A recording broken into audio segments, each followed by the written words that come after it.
All right, you crazy, magnificent bastards. This is a random Sunday broadcast from Masculine Geek. Some of us have just woken up. Some of us have stayed up late. Some of us have not shaved or changed their underwear in days. Actually, no one here. Wow, that's a little TMI. Okay, yeah, no one here, of course. Yeah, but you need to go take that now. What's up, Juan?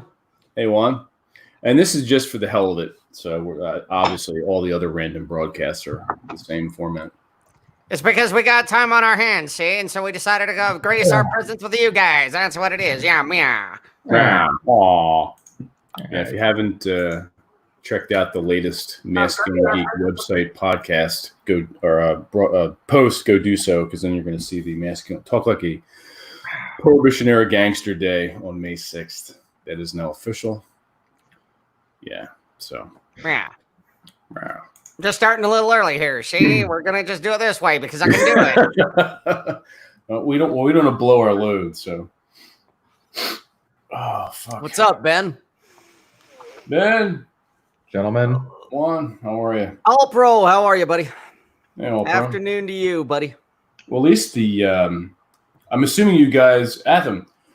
Okay. Look that up. No, I'm assuming you guys got the notification then from YouTube that we're going live, which I guess is good. That's a good thing. That's starting. Yeah, I think they're ironing out the kinks or whatever. Considering some of the hardcore foot soldiers are here right off the bat early, so yeah, that's good. It's very good. Indeed. So that's Atham. Yeah. No set topic. No set topic. We're just hanging out. So we're drinking and waking up. See, that's what we're doing here today. Yeah. Rob's got the hard stuff. I'm still have my coffee in my Dungeons and Dragons cup. I'm a union of the two towers. If you get my drift. That's right. Guys, when you realize that you can get whiskey and then buy non-alcoholic Baileys and combine them together, right? Then you don't need to go buy Baileys. You just mix it with whiskey when you want Baileys with a little kick. If you don't want Baileys with a little kick, you have that option. You have 3 options. You can have Baileys with the kick, Baileys without it, or just whiskey, right? All right. It's kind of like hockey. Hockey's not really a sport. It's an event. It's guys skating around on ice, playing with a puck, and beating the shit out of each other. Yes, pretty much. And as the comedic thing goes, the only time you've ever seen the puck. When is the last time you've seen a puck outside a urinal? It's like exactly. that urinal thing to keep urinal cake. Yep. So. You hockey lovers, that's what they're really doing. Hockey it can be fun to watch. They're slapping around a urinal cake. You know what I need to watch? Speaking of hockey, I need to watch the movie Miracle about how our team beat the Soviet Union at their own game. Wait, what? So you guys, okay, Vince, you have no excuse because you were alive. I was not. In the 1980 Olympics, Winter Olympics, the U.S. was some underdog team, and they managed to beat the Soviet Union, who was considered unbeatable in hockey. And even though it wasn't the final game, the fact that they beat the Soviet Union was the biggest sports event in history. Really, until Rocky came along. Exactly. Rocky I may have maybe at the time I was like, oh yeah, but that's this is where the rogues assemble. Always. This is the rogues gallery. Okay, I got my buddy sent me this link to a Facebook video where this guy dressed up as a Crusader knight with the helmet and all, grabbed the wheelbarrow, went through his neighborhood screaming, "Bring out your dead." I'm not dead yet. I feel fine. I'm gonna go for a walk. Yeah, we don't have to talk about that whole. No, we're not talking about Coors virus crap, but so it was funny for me is yesterday I was working on just restocking my wood supply because I've got all this wood that I've collected over the years, but it's huge. It's not it's not going to fit obviously in the fireplace, so I got to cut it. Well, usually I grab the what do you call it? It's a table saw of some kind, right? But you can hold it. I don't know the term. Like one of those tree saw kind of coping saw, like No, you use it. I need to really learn the different types of saws, right? Yeah, you do. If you're gonna have a fucking saw hanging in your background, you probably ought to know what you're talking about. One of the, I think it's called a D saw. I'm not sure. Box saw. Let's see, table saw. Let's see if that's what it is. No, it's not a table saw. No, a table saw is built into the table. Yeah. And that's also, depending on the type, it could be a jigsaw, it could be a circular saw. There's all kinds. That's a circular saw, yeah. Could be a seesaw. Seesaw.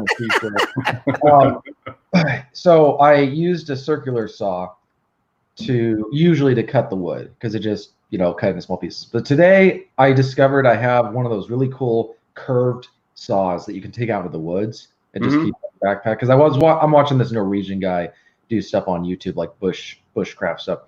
And I just thought, I'm not able to work out. I'm not able to really go hiking, so I might as well get exercise. So why can't you go hiking? They've closed. Okay, so it's a combination of this. They've closed the trails and the parking, which that's not the problem. My problem is twofold. One, the Karens, and two, the prepper survivalist apocalypse. The Boogaloo guys. Those guys who live on there's a lot of private land actually. No, I get the private property guys. I get the bugs because you don't want to get shot. So I get that one. Yeah. But the Karens, fuck the Karens. Well, they'll just call the cops or it's like Dude, the cops have got bigger fish to fry than worrying about a road backpacker. Well, that's what that guy surfing in California thought. That's California. You're not in California. You're in Washington. You're up in the backwoods. You're out there in the wilderness. The fucking cops ain't going to care about you. This isn't Karen. You're worried about Karen, and Karen's not a threat to you, TJ. Fuck Karen. Well, like I said, I'm more worried about the. No, I'll pass. Thanks. I'm more worried about. Thanks for the super chat. I'm more worried about the guys who are the mentally ill, socially like loners who don't want to talk to anybody and just, are they all hiking too? No, but their properties are next to the trails or on the service roads. Like they know that you're not supposed to be there. And so with everything that's going on, like normal people are behaving. Okay. If normal people are starting to act weird, people who are already weird are just going to be on edge, right? They're just, and so I was talking about this on my latest podcast. Like, then you got the helicopters going on. They're working the field. But if you're crazy, paranoid, living alone in the woods, and you hear helicopters, you're probably like, helicopters are coming for you, TJ. Well, I know guys who have PTSD, and every time they hear a helicopter, they immediately go for their gun. Well, I mean, here's what you have to do. You have to make sure you're not living next to them when they go off. You're fine. And it doesn't sound like you are. Just make your own homemade ghillie suit, see? And just go out there in the woods. No one will fucking see you. And when the guys do see it, they'll think, oh, shit, and they'll hide because you'll... TJ, just put on a Tarzan fucking loincloth. Just act like the crazies. Show up in a Tarzan loincloth, screaming your fucking head off. Nobody will talk to you. No one will come near you. No one will touch you. The other thing is... Rub mud and twigs all over your body and just fucking go into the woods. Well, the other problem is most of the trails that I have are higher elevation, and so there's still snow there. Like I was doing this trail for a place called Dirty Face Peak, and I probably got 3 miles, 4 miles up, and then there was just snow all over the trail. And yeah, can I hike up that and go to the top? Yeah, but I'm just not in the mood for dealing with it. There we go. We got to the gist of it. Why isn't TJ hiking? He's not. I'm not in the mood.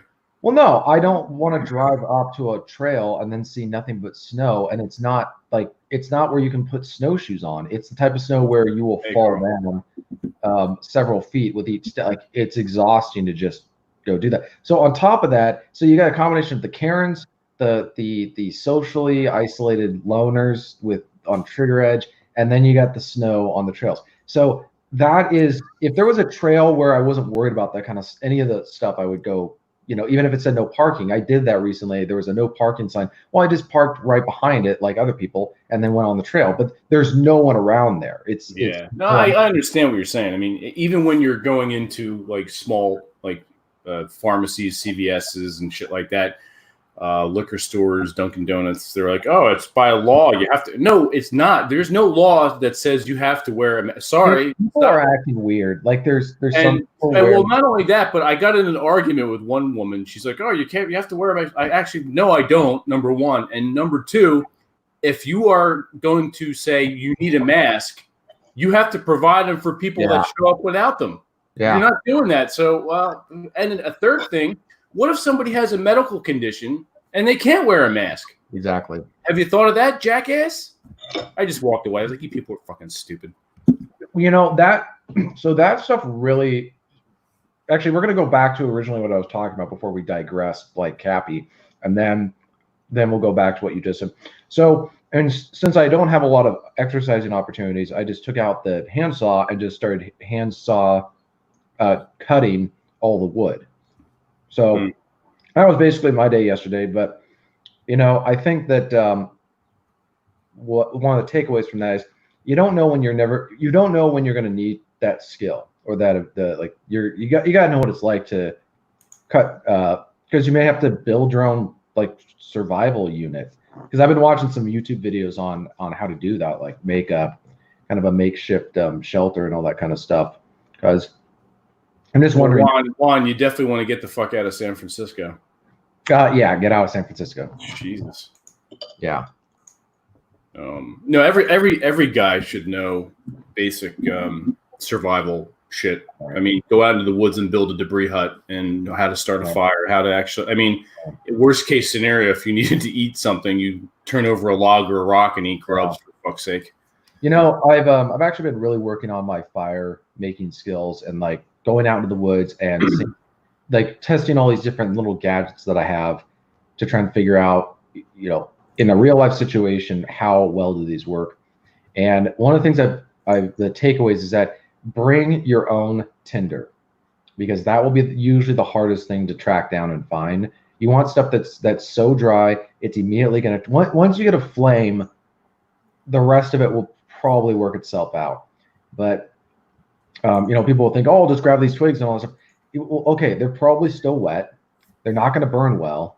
That your fire will easily go out. You need to get your fire hot, and then you need to start getting some actual wood that's what you said. Yeah, I figured you were going to say that.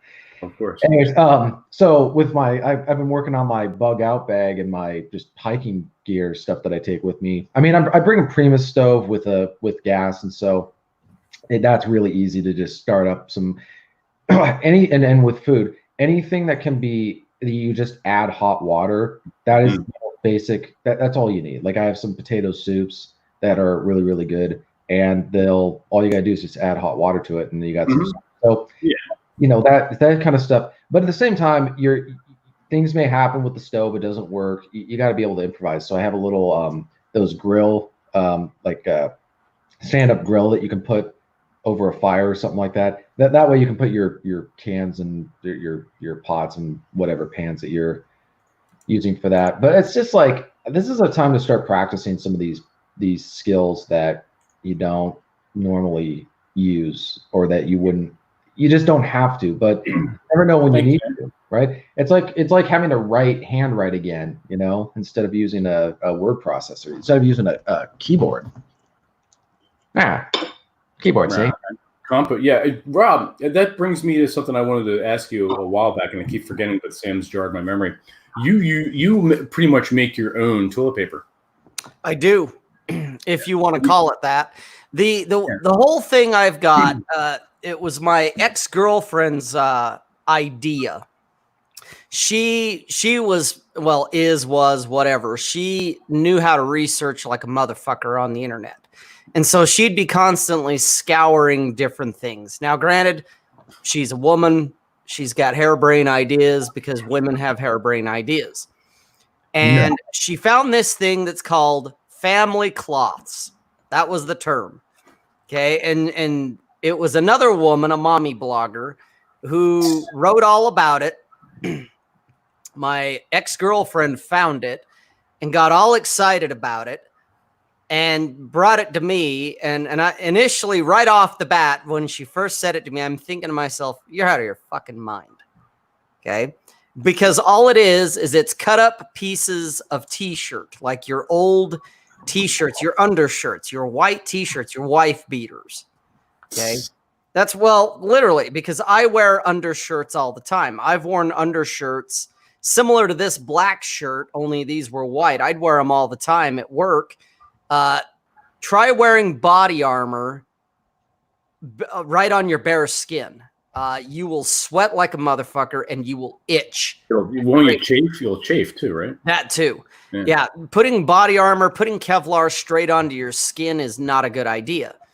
And also, even if you wear the armor like I have that's over the shirt, it's not Under Armour, it's over armor. Even then, wearing your work shirt, your uniform right next to your skin, and then wearing body armor on top of it, you sweat, it itches. It may not chafe, but it's just bad. So I always used to wear undershirts to help absorb the sweat. It definitely eliminated the itching, and it would even deal with any kind of chafing. Well, so I'd have these undershirts that, you wash them, they get stains in the pits and whatnot. They start to wear out.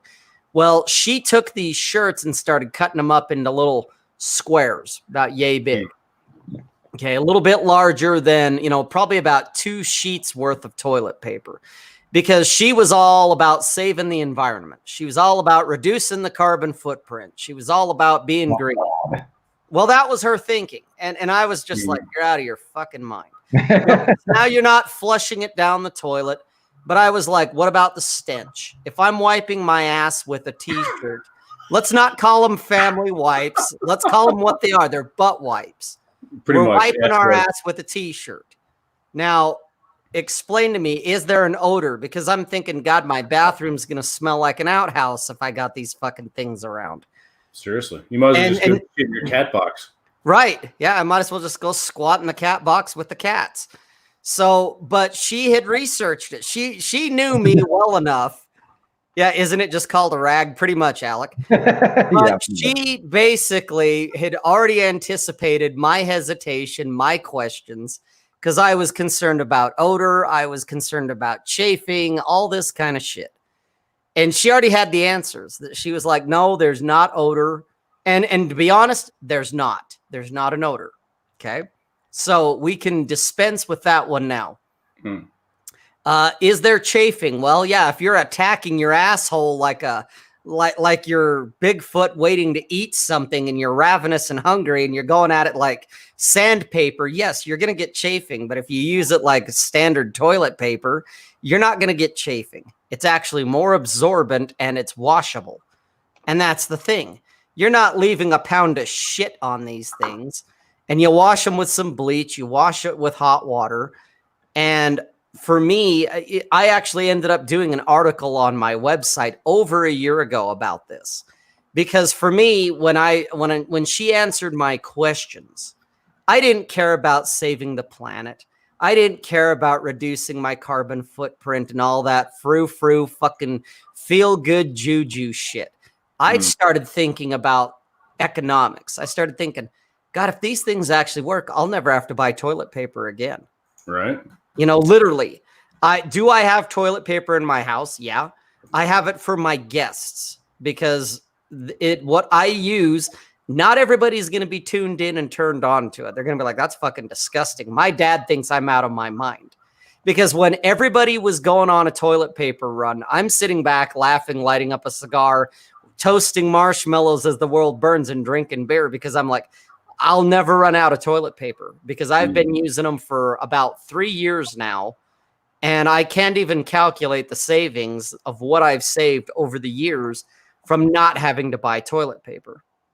So when everyone else is, oh my God, toilet paper, I'm like, fuck you guys, fight over it. I got mine. Mine are good. As long as I can, heat water and put some bleach or some soap in it, I can wash these things. They don't stink. They are very sanitary in that sense. Yeah, you got to take certain, you can't be a total lazy fuck with these things. But otherwise, You don't have to wear a biohazard, Cat 5 gear for them to handle them and all that shit. It's like, no, these things actually work. They're more absorbent.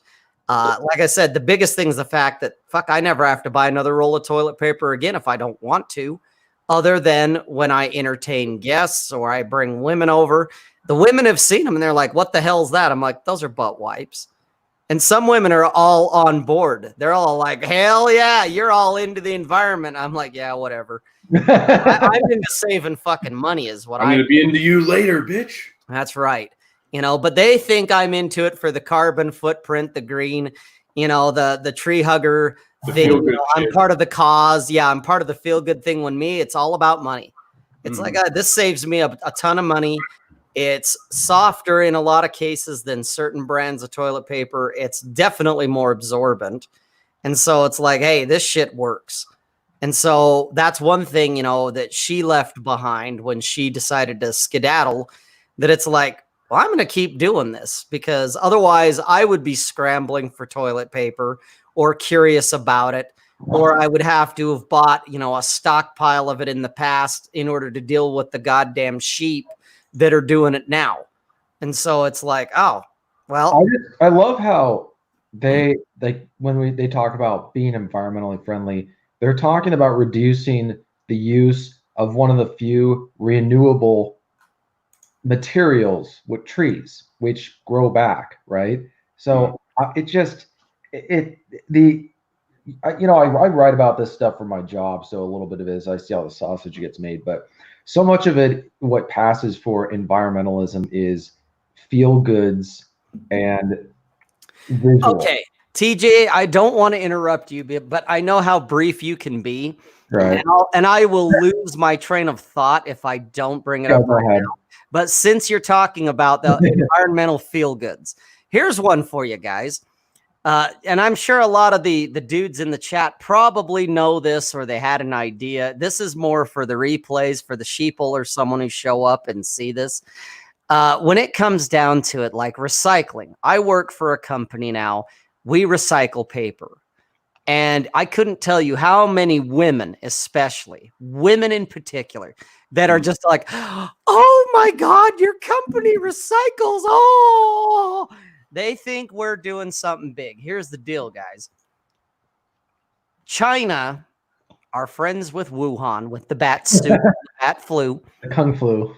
The Kung flu are the biggest importers of recycled paper. Okay. They are the biggest buyer of destroyed paper. They are the biggest ones when it comes to the demand.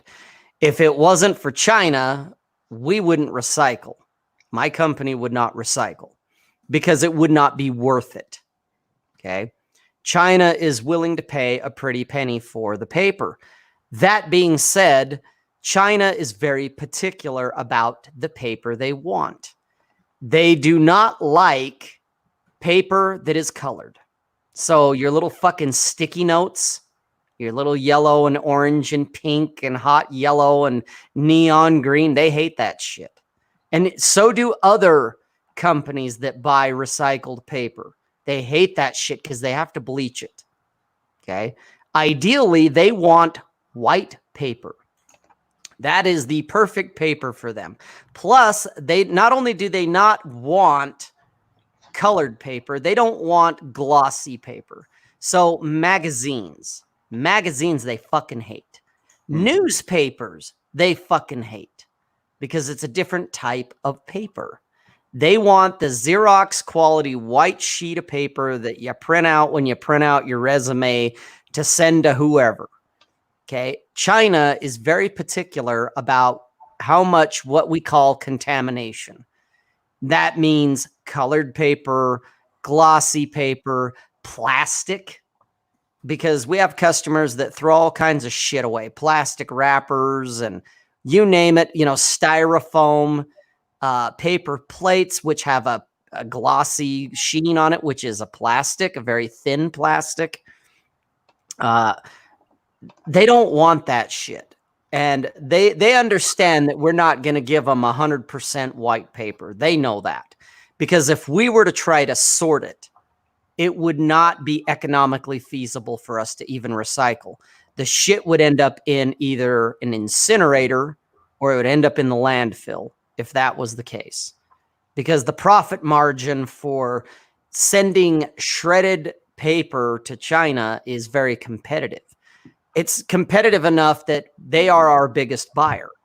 Anyone else, we pretty much don't deal with them because the profit margin's not there. And if the profit margin's not there, we'll send it to the landfill. So much for recycling. People seem to think we are a recycling company when it's like, I have to correct them. We are not a recycling company. We are a document destruction company who happens to recycle. That's what we are. But if you give us enough garbage, like newspapers, magazines, which customers do, tissue paper, you know, you're blowing your fucking diseased nose in that shit. Technically, we're not supposed to take it because that's biohazard, and we're not rated to deal with biohazard. We don't have the proper personal protection equipment, PPE. We're not even supposed to touch that shit. We could refuse it and be like, fuck it, I ain't touching this. What about your PP? PPE. So I've learned that, yeah, we recycle, but China has refused shipments from us because it was too contaminated, too much multicolored paper, too much glossy paper, too much plastic, too much bullshit, that they'll turn right around and be like, no, we're not taking it. Just straight up, they'll just be like, nope, that load's contaminated. We're not taking it. Figure it out. And so we have to figure it out. And whatever is the most economically feasible is what we end up doing. You know, if recycling, when you have to pay for them to take your recycling, then that's a contradiction in terms. It's like what we don't pay for them to take the recycling. Right, but I'm saying, like, if you're a resident, like in my neighborhood or whatever, and you sign up for the recycling service, because I don't recycle, I just throw everything in. I don't either. I'm not a friend of the earth. Fuck them. Yeah, well, it's also funny how people will say, "Oh, is there recycling?" It's like, no, I just throw the garbage, and they say, "Why don't you recycle?" I go, if recycling makes sense, then why don't they pay me? Like, if you go, at the very least, like the old days when you used to be able to take glass bottles and you'd get a nickel for them or something. Right. They would reimburse you or you know, give you some sort of a distribution. Right. But they don't anymore. Therefore, recycling actually is more expensive to do all of that, to process whatever it is, whether it's plastics or paper. It is actually more expensive to do that than it is just to make brand new shit. And it's all the commie, tree-hugging feel-gooders that got the lawmakers to make laws that make recycling a thing. Otherwise, it's so insignificant and it is so cost inefficient that why the fuck would you do it? Well, it's like when you have used oil, right? You're done with your car's oil, you've changed it, you take it to, I take it to an O'Reilly's. Well, at the very least, they just take it for free, right? They don't make you pay, because then they sell it to some ship that burns, the oil or something. Like, I don't quite know what they do with the used oil, but the point is that I don't have to pay them to take it, but they're doing me a service, because either it would be that or I'd have to go take it somewhere to get it, processed. Like with my the TV, this old TV that I have. You guys stay away from box TVs, like and most TVs. They're a pain in the ass. Because then you got to go get rid of them. Well, you got to take TVs to special places. Wait a minute. Hang on here. Hang on, TJ. So what you're saying is you've learned something about graduating to the 21st century? Yeah, something like that. Continue. Well, I got my flat screen now. And yeah, there, you heard it here, kids. Flat screen coming out of TJ's mouth. Yeah. No. And so that's where. But a lot of the other environmentalism that people do in their life it's just really strange, because it's like ritualistic, but it's not effective. And people will say, well, you can do. They just come up with these weird things, and I'm just thinking, why would I make significant changes to my life when it's not going to make a difference in the grand scheme? Hey, anything you do China, the one authoritative dictator in China just says something, like speaks a word, and the pollution will go up or down by magnitudes of your life. And so if you're really concerned about, this is what I always tell people. I go, if I want to reduce the carbon footprint, I'm going to advocate we bring our manufacturing back from China, because they're going to emit fewer carbon emissions, greenhouse gases, if they're in the US, because they'll be subject to our environmental regulations. When we send that stuff overseas, China doesn't have any environmental regulations. Nope, they do what the fuck they want. Right. And so I'm like saying, like, why do we, it's so, you can tell a fraud when you say, they talk about how we need to reduce our greenhouse gases, and you say, so how should that be? Since China emits twice as much carbon as we do, we do 15%, they do 30% of the world's greenhouse gases. How can we change our trade policy to encourage China to reduce their carbon emissions? And usually you'll get a very angry look at them, because that's not what they're talking about. They're talking about, how do we get people out of cars? How do we get people to live in pods and eat bugs? And yet the fun thing is, cars and all that you're going on about right now are not, they are the boogeyman. They are it's because you're in a car, take public transport, ride a bicycle, walk, all that shit, which I'm not against if that's your thing, but that is not the demon. No. If you want to talk about carbon emissions, it's big industry. It's the biggest polluter in Utah is it used to be Kennecott Mining, but it's not even the mining. It's not even the smelter anymore. Right. It's actually the military. It's the guys over in the God, what is it? I can't remember the fucking name of it. We have a bioweapon plant that destroys biological weapons. And they are the biggest emitter of pollution in the state of Utah. And yet nobody's talking about that, because, good God, that's federal government. That's the military. Yeah. We're not going to talk about that. The place that breaks down and destroys biological weapons is the biggest emitter of pollutants in the entire state. And it's like 80%. That fucking cars are like 2%. It's big industry, it's the government and it's big other companies that are making more pollution than you driving around. They're emitting more greenhouse gases and all that bullshit than you and your fucking car are or ever will do in the next fucking 5 decades. Yeah. Well, so here's, just to give people a context for my state. My state makes up around 4% of the total U.S. greenhouse gases.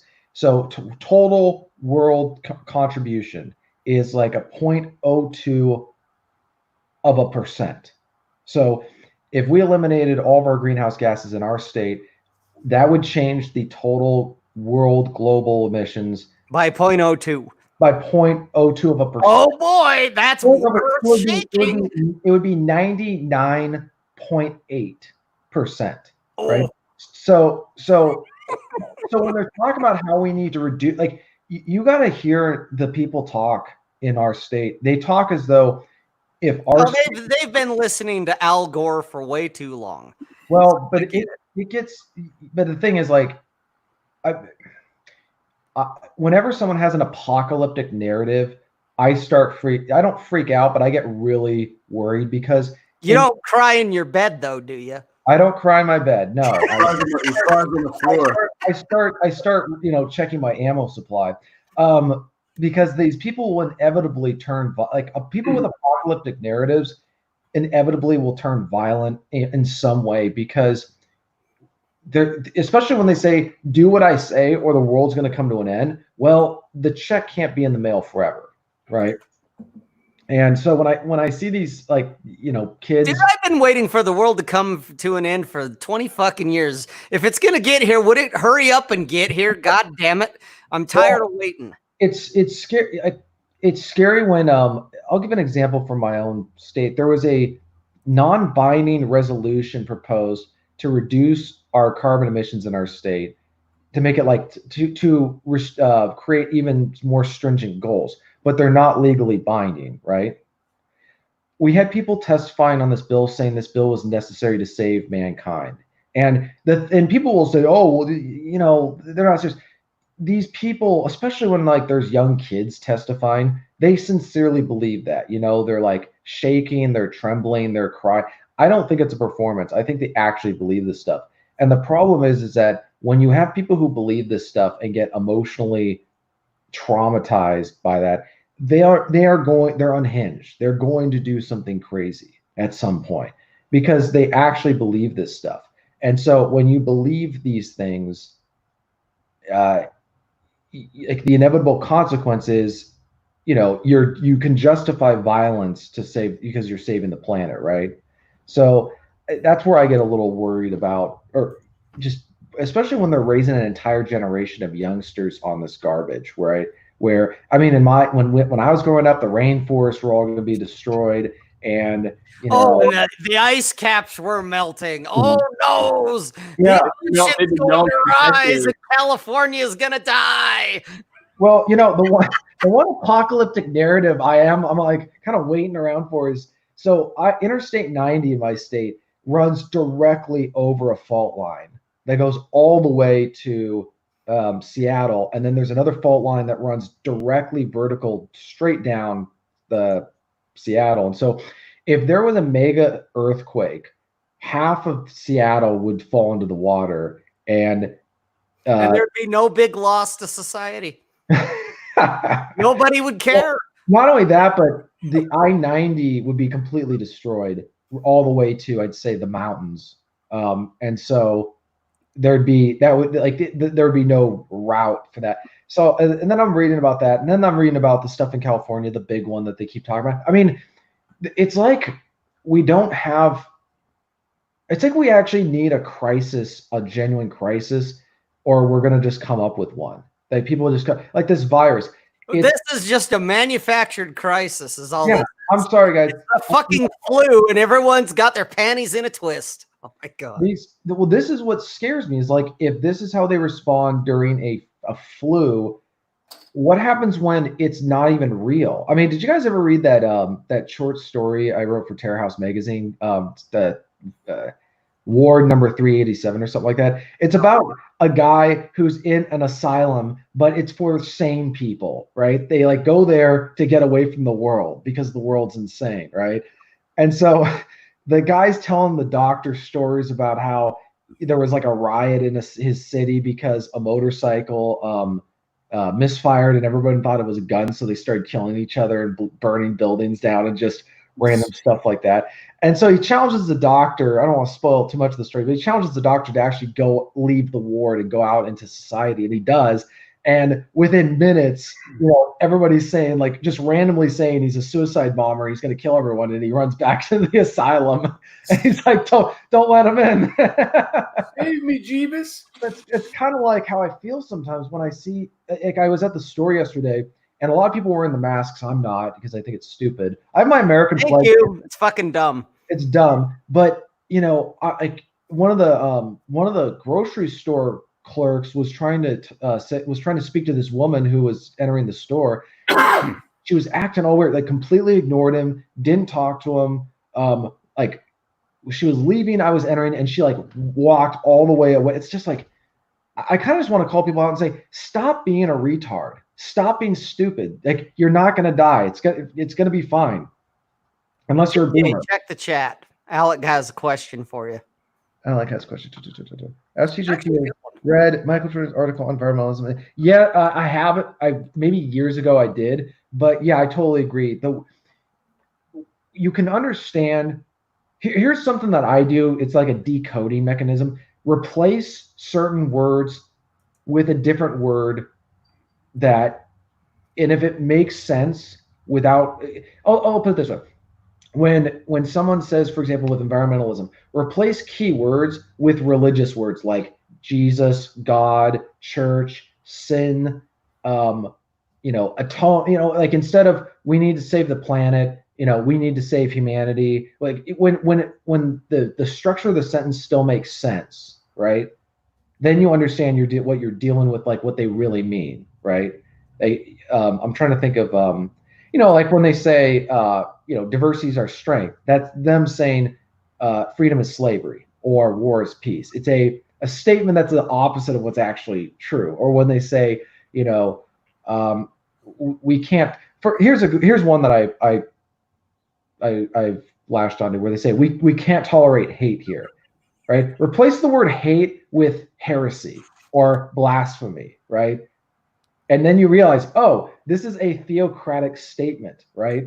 Because we get to decide what hate is, just like, in a theocracy, the people in charge get to decide what heresy and blasphemy is. So yeah, it's and what is environmentalism all about? It starts with this humanities. It's all about Karens. Well, yeah, but think about it. It has you've committed a sin by being a human. Humans have destroyed the planet, and you atone for your sin by engaging in all these different rituals that really practically have no importance. But you know what I mean? Yes. It's like, it's no different than getting an indulgence, right? From back in the day in the Catholic Church, right? You would go get an indulgence for sins, and you buy carbon credits, right? And all that other stuff. And instead of God the Father, it's Mother Gaia, it's Mother Earth. We've offended her. We need to stop offending her, TJ. What? Stop offending her, TJ. I'm not defending her. I'm saying that. No, I said offending. Oh. I said defending. I was like, defending her. I'm not defending her. I'm not defending Karen. Fuck Karen. And so, but it's true. But that's the problem, is when you talk to a true believer about environmentalism and you start quoting facts, you're dealing with a zealot, right? And so you point out, Washington State, 0.4%. Sorry, it's not even 4%, I think. Or maybe it is 4% of U.S. Carbon emissions. Why are we discussing pollution in Washington State? This is like going to Bill Gates' house to talk about how to reduce poverty. It's a problem in the world. It ain't in Bill Gates' neighborhood, which is in my hometown. Which also has, Bill Gates, when did he become a virologist and a goddamn doctor who understands vaccination and epidemics? I'm just curious. Yeah, exactly. Why is he an authority? Why does MSN have to, or MSM, either way, why are they fucking even talking to the guy? Oh, well, Bill Gates, what? Because he's got fucking money? Fuck him. He's nobody. Talk to him about how to make a goddamn company that can, eat other companies, and maybe he knows something. But fucking great software, great software that now you have to renew your subscription every single freaking year. Right. Otherwise, why is he even a goddamn speaker talking about vaccination when he's not a fucking virologist and he's not a doctor? No, I'm not. I saw that and I'm like, oh my God, we are in clown world. The other thing that really bothers me is and I say this as somebody who's in media is often used as like the messengers and the mouthpiece. They are kind of softening up and preparing society for what's going to come. Like, don't expect anything to return to normal. Oh, okay. Vince, Plain Jane got a good one. Throw that up on the screen. Plain Jane. Yes, that's the one. Yeah. Why is he talking about viruses when he can't even keep them out of windows? So freaking true. So freaking true. The other thing that bothers me, it's very difficult for men like myself to have a conversation about vaccines, because the two extremes end up just like autistically, they're like the Rain Man. They just start quoting who's on first. Instead, they just start quoting all the facts that they've, like they're spouting off baseball statistics instead of vaccination stuff. It's the same thing. However, I got a problem with the idea when people are saying, oh, you should have to not only get the vaccine, but you have to have documentation to show you got the vaccine. No, not doing that. Yeah, we're not doing that shit. We're not. I'll take my chances, just like I do with the fucking flu. What happens? Like, hey, you want a flu shot? No. Yeah. What happens is once you do that with one thing, then it's like, oh well, they're going to roll over. They succumb to fear. They'll do that. Well, they'll do this too. So. Well, the other thing is, what the hell are you eating? It's eggs, bacon and eggs. See, bacon and eggs. See, I'm having some goddamn bacon and eggs. I got my protein. Meow. She said. Thanks, homeschool. What was it? Oh, Jack, if you're still in the chat, check out the. He did. I actually watched it. I watched that video. I was up early and I saw it. His thumbnail was on point. That I was like, oh wow, he's graduating into like real YouTube. And I'm like, holy shit, his thumbnail was on point, the lighting, everything, you know, not just the content of what he was talking about. Who are you talking about? Jack's video. Oh, Jack. He shot a video and it wasn't in his normal location. It wasn't in his usual chair that he's usually in. He shot it in a slightly different location, and with his lighting and the way he did it, I was very impressed, not only with the content of what he said, but the way he did it. It's like, oh shit, Jack's graduating into major leagues here if he keeps going. Yeah. But you know how the vaccine, they're going to do it. It's the same thing with, you know, anything else where they can just say, oh, well, then you can't get your tax return back. You can't get your driver's license. You can't, you know, they'll do all. This is just the craziness where they'll also work with the with companies, right? Mm-hmm. So, oh, well, if you require your employees to get this vaccination, you get a tax break, right? Yeah. Well, okay. Then the companies are all going to say, oh, well, you need to be vaccinated in order to get in our company, right? And then it's just, this is why I'm just like, you know, guys, prepare for it in advance so that you're able to walk. You know, do not grow emotionally attached to anything that you cannot walk out on at 30 seconds flat when you feel the heat come around the corner, right? So that's kind of my whole thing is that it's this is the interesting thing. TJ is channeling Nappy Cappy Fappy today. Yeah. I just need to scrabble my beard out, and I need the little gay sweater, you know. You need to curse a whole lot more too. Are you working on your gay hand? I was practicing with the coffee this morning, you know, grabbing it and I'm like, oh, what's up, homos? What's up, you fucking homos? I'm sitting here drinking my fucking coffee while I'm talking about the GDP and the fact that the millennials brought everything down on top of the boomers, who brought everything down on Gen X, who said, fuck it, you fuckers. No, go read my book. I mean, Vince Barrett. Buy my shit, read my book. I sold the rights to this book, but I'm going to really tweet this out. Hey, speaking of that, he actually sent me that fucking book. I've been reading it. I actually have a physical copy. I didn't really think he was going to do it. And I've had a couple packages, which, by the way, packages are still showing up on time as normal. So all my shit that I have had to purchase or chose to purchase has been showing up right on time. So obviously package delivery is booming right now. Mm-hmm. But speaking of booming and boomers, that boomer Clary a while back was like, hey, read this book and I'll suck your dick or something, you know. And I was like, send me the book, I'll read it, I'll give you a review. Well, I gave him my address and I figured that's the last I'm going to hear of that, because sometimes he's a little spotty that way. He's a little spotty, because this isn't the first time we've had this conversation, me and Aaron. There's been other times that, hey guys, you know, and I'm like, hey guys, here's my address, send it to me, I'll check it out. Oh yeah, and then it never showed up. And or like, you know, oh yeah, come on down to Vegas, Rob, I'll hook you up. Oh hey, I got my itinerary. What do you think? Oh, I'm gonna be out of town. Well, thanks, Cappy, you fucker. So, you know, I'm like, yeah, this guy's a little spotty. So I take a lot of his shit with a grain of salt. You know, I've been disappointed in the past, but he came through. There was this package sitting on my doorstep yesterday. You know, I went out and was doing my thing, not wearing a mask. I was definitely pissing off the Karens. And then I come home and there's this package sitting there and I'm like, the fuck's this?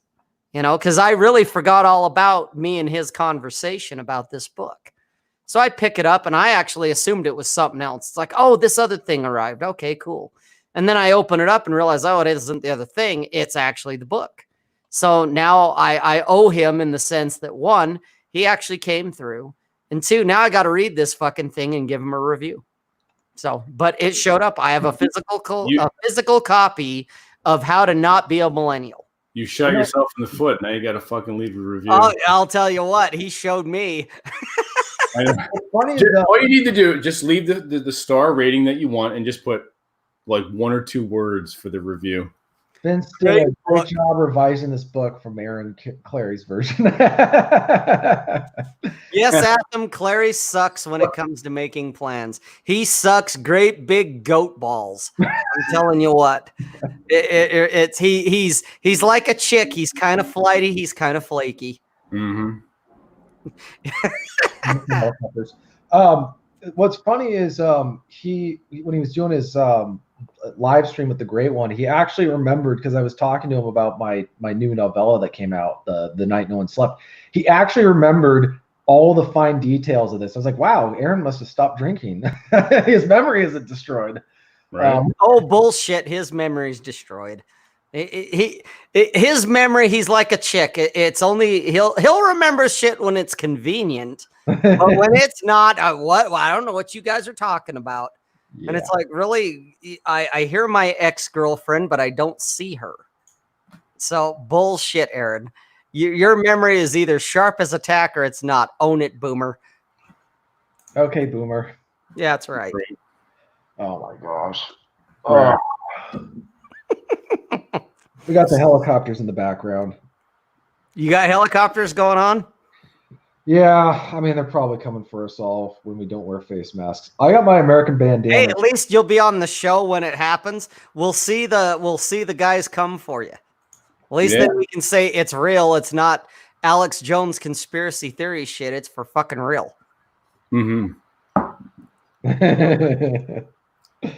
Atham, you're totally right. That's exactly what happened over a year ago.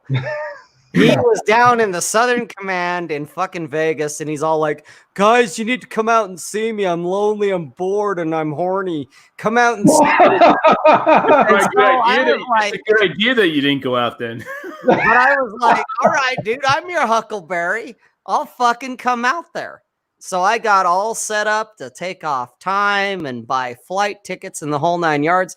And I reached out to him, because to me, that was an invitation. So I reached out to him. I'm like, hey, man, I know you're down there. This is the time frame I'm looking at. How does that work? And he's like, oh, man, no, I've got a bunch of shit going on. and that's where I was like, oh, I see how this is. He didn't ask his wife permission, so. And that may be, I don't know. Yeah. But that's where I was like, oh, so really all you're doing is talking. You're full of shit. You're not that lonely. You don't really want people to hang out, because if you did, you'd fucking be like, come on down. I got a spare bedroom. I got whatever you need. Come on down. He ran out of room. No. It's all bullshit. He's all talk. Seriously. Well, Aaron right now is living in an apartment while his new house gets built. So. Well, there's that. But, you know, I remember that. And I just like now, I will bring it up every chance I get. That it's like, oh, when Aaron goes, yeah, you guys, you know, I'm all down here all by myself. And it's so hard being an author who's his own boss. And because everyone else has to work, come out and see me. And I'm like, dude, I tried to come and see you back in like fucking March last year. What up, G? What up, nigga? And he's like, oh. And it's like, there you have it. Yeah, we're probably going to get banned now because of what I just said. But it is one of those things that I'm like, what about this time frame? I was willing to come out, and you had shit going on. So don't tell me, oh, you guys never come out. You never call. Because it's like, Aaron, you sound like Karen. Karen Clary. Aaron the Karen. Aaron Karen Clary. Karen Clary. Karen Clary. You heard it here today, kids, in the random Sunday Rogue broadcast. It's Aaron Karen Clary. Aaron Karen Clary. Clary. Captain Karen. Captain Karen. Because you never write. What about March of last year? Oh, I bring it up and he ignores it. It's like, that's that selective memory. What are you talking about? I don't remember that. Yep. Really? Do you want me to show you the chats? I got them in the DMs on Twitter. Oh my gosh. Now that we rake Kathy, I think the takeaway for me is do what you say you're going to do, or you're going to get called out for it. Well, you need to rename this from the Random Someday Road broadcast. Calling out Aaron Clary on the Carpet podcast, Because I remember that, that Attack of the Karen. He says that all the time. He bemoans the fact that I'm so alone. I'm the forever alone guy because all you guys are sheeple and you have your 9 to 5 and you can never come out and I can never see you. You never come and visit. And I'm like, what about March of 2019? Why? Well, first of all, as I would say to anybody, if you live in the desert, and I live unto the mountains, I live in the Alps of the Pacific Northwest. Don't ask me why I don't come down to the desert, right? I have mountains. TJ, why don't you go down to the desert? Because there's nothing to do in the desert. Thank you.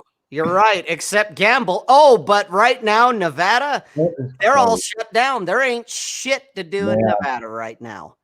I don't know. I mean, Atham lives over there on the border somewhere in Reno. Look that up, Atham. Well, Atham's a different cat.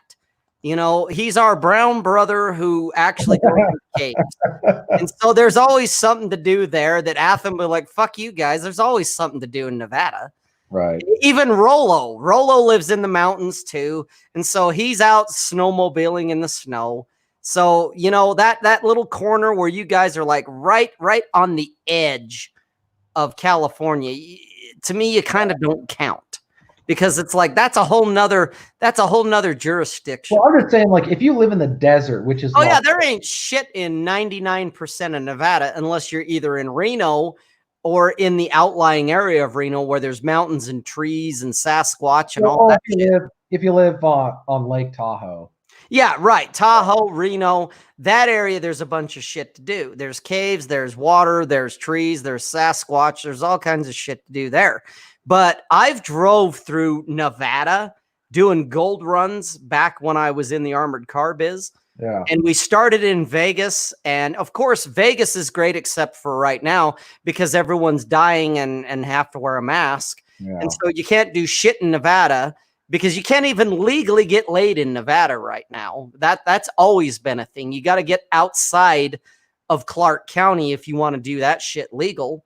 Otherwise, it's illegal and you run a risk. Okay. But the rest of Nevada, it is a fucking desert. There is nothing. It's like these little tiny towns in between nothing. And so you drive around through the desert, you get to these little tiny towns where they have gas stations with one-armed bandits. That's their casino because that is legal statewide. But they got their one-armed bandits. And they got their brothels if you're outside of Clark County and outside of the major casino areas. So even like Reno, Tahoe, it's illegal there because they don't want motherfuckers spending their money on pussy when you can be spending it on the craps table or on blackjack. So you got to go out into the desert to do anything. And trust me, I've seen some of the women that appropriate the brothels. I've seen them at the gas stations and in other places. They ain't all that, guys. This isn't the bunny ranch type of stuff. This is, trucker fare, cab lizards, and it's scary shit. And so it's like, oh, what's that? What you cab lizard? You've never heard of the term cab lizard? No.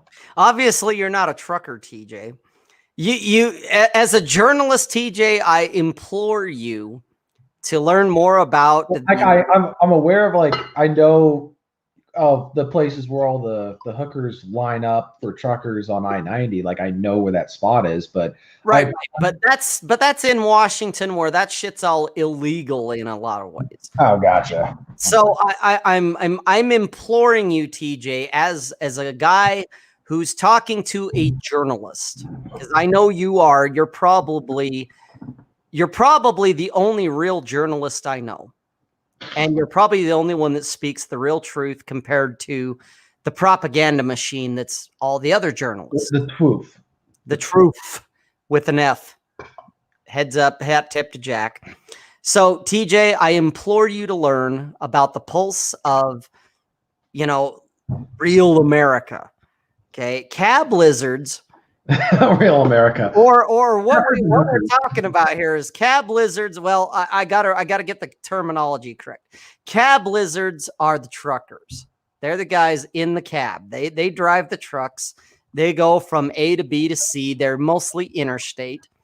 The lot lizards are the girls who service the cab lizards.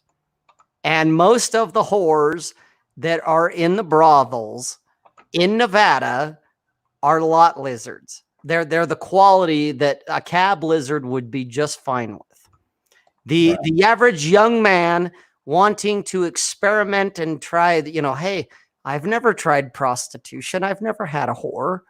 Let's go get a whore. He's going to be sorely disappointed because he's thinking a 9 or a 10, brah, or even an 8, or even a solid 7.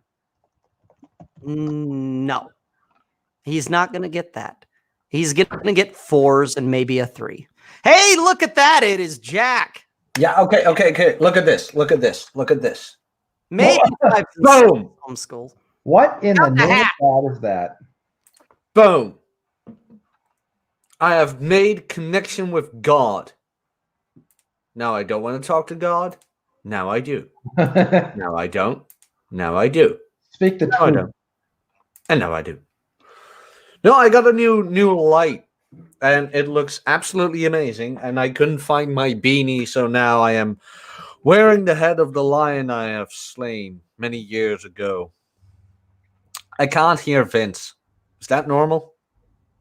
Nah, I just forgot to unmute myself. I was asking, do you wear that when you ride your bike? Because if you don't, you should. That's awesome. Yeah, I do. It's to strike fear into the hearts of those who try to make fun of my bike. Absolutely. Tradition. There you go. And not only that, it's pure panty peeler. So yeah, I know. That's how he gets most of his conquests. Mm-hmm. With that hat. How are you doing? Yeah. Good?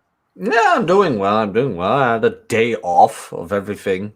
Oh, cool. Which is a lie, by the way, because I wrote this morning the thing I sent you to, TJ and Vince. Rob already has had it. So I wrote that. I went for a run, 30-minute run. Then I shot the video, made the thumbnail, uploaded the video. What more did I do? Did a Q&A for Patreon, including a podcast with Watson, and now I'm here. Cool. Everyone. That's my day off. Cool. Well, it's still. I mean, you're getting to do the things you want to do. Oh, yeah. Everyone loved your. I have to go back and take a look at it, but everyone loved your Dude, one. it was a great video. I actually thought he was using his new light on it, and Jack actually let the cat out of the bag for me and was like, "No, that was just location change and ambient lighting." And I was using my phone versus using my webcam, and I was like, "Oh." Yeah, the thumbnail was spot on. The video, like I said, even the content was great, but just the location and the lighting was like, oh my God, wow, this is like Jack's stepping up to the big leagues here. Yeah, well, the thing is, I have my squat rack right there, and I sit on that bench, but there's a window right to the left of me. Are you channeling your inner John right now? Well, I understand why he wears them. This thing is bright as hell. Yep. It's like you die, and this is what you see. Like, so yeah. Why do you think I don't have an LED ring, Jack? Because well, first of all, because of your head.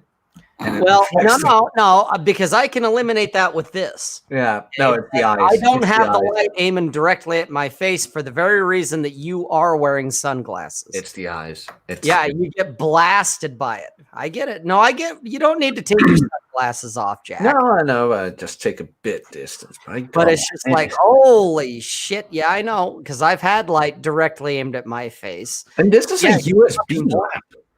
Yeah. I thought this thing might have been a bit like less quality, but I put it on and I was like, wow. We need to get you a couple more lights though to illuminate your background a little bit more. Ooh, and that way you get like the total lighting experience, like what I've got going on with my green screen. And that way you're not seeing light and color change like we are seeing right now. No, I am doing that myself with this. I can do that. Like, boom. That's the brightest one of all. My God. And I am really having too much. That one, whatever you got there, that's a good setting for your face. Yeah, I have way too much fun with this. I can put it off. I can put it on, off, brighter, less bright, things like that. So, how have you guys been? We've been ranting and drinking, or at least I've been drinking. I'm drinking coffee, but drinking technically. And TJ has apple juice. You call this apple juice? Wow, you put a dent in that since was it yesterday or Friday?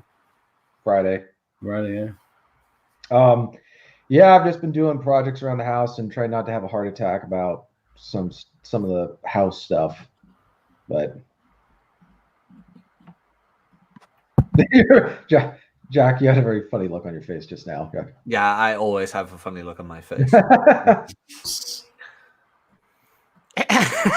Yeah, we've been shitting on Aaron. Oh yeah, as we should.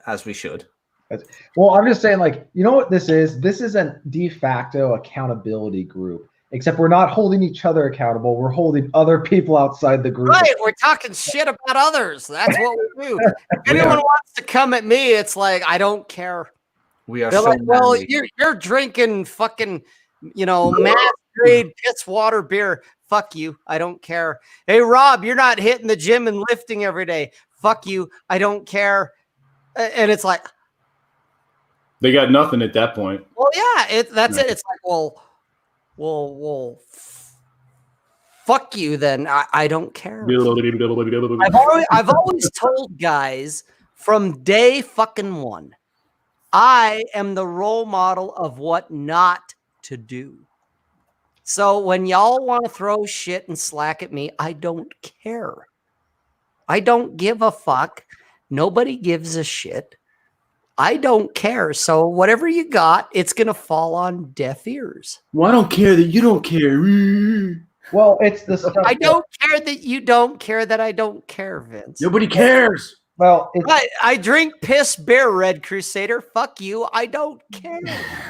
Well, I like it it because has more to do with it gets me drunk. Fuck it. It has to do more with that has nothing to do with, we're talking about people saying one thing and doing another, right? That's a little bit different from what kind of beer you want to drink. I mean, if you want to drink rum, whiskey, Coors, whatever, we'll give you I'll give someone a friendly hard time about some stuff. But I'm thinking more of, where somebody says, well, where you didn't do what you say you were going to do. You bailed on somebody, that kind of stuff. Like, if you're going to say something, you better do it, or we're going to give you crap about it. Right. You pulled a Clary. Exactly. Karen Clary. The Karen Clary. Hey, are you coming out? I need you guys to come out because I'm lonely. Hey, I'll come out, Aaron. Oh, I've got shit to do. Well, fuck you then. I'm a very busy guy, okay? Everybody keeps saying, I've got nothing to do, and then I'm retired, and then I don't do anything. Hey, TJ, my favorite. TJ, are you able to come on a live stream right now? No. Why not? Because I have work. What? Exactly. Hey, Rob, you want to come on right now? Dude, I'm in a truck. I'm driving around. What? You have a job? Well, not everyone can be a self-published author. There's gonna be a day where everybody is part of the 1099 super age, and we don't have to go to these fucking jobs anymore. We don't have to fucking commute because all these fucking boomers got to the fucking ground. I think that's my best impression ever.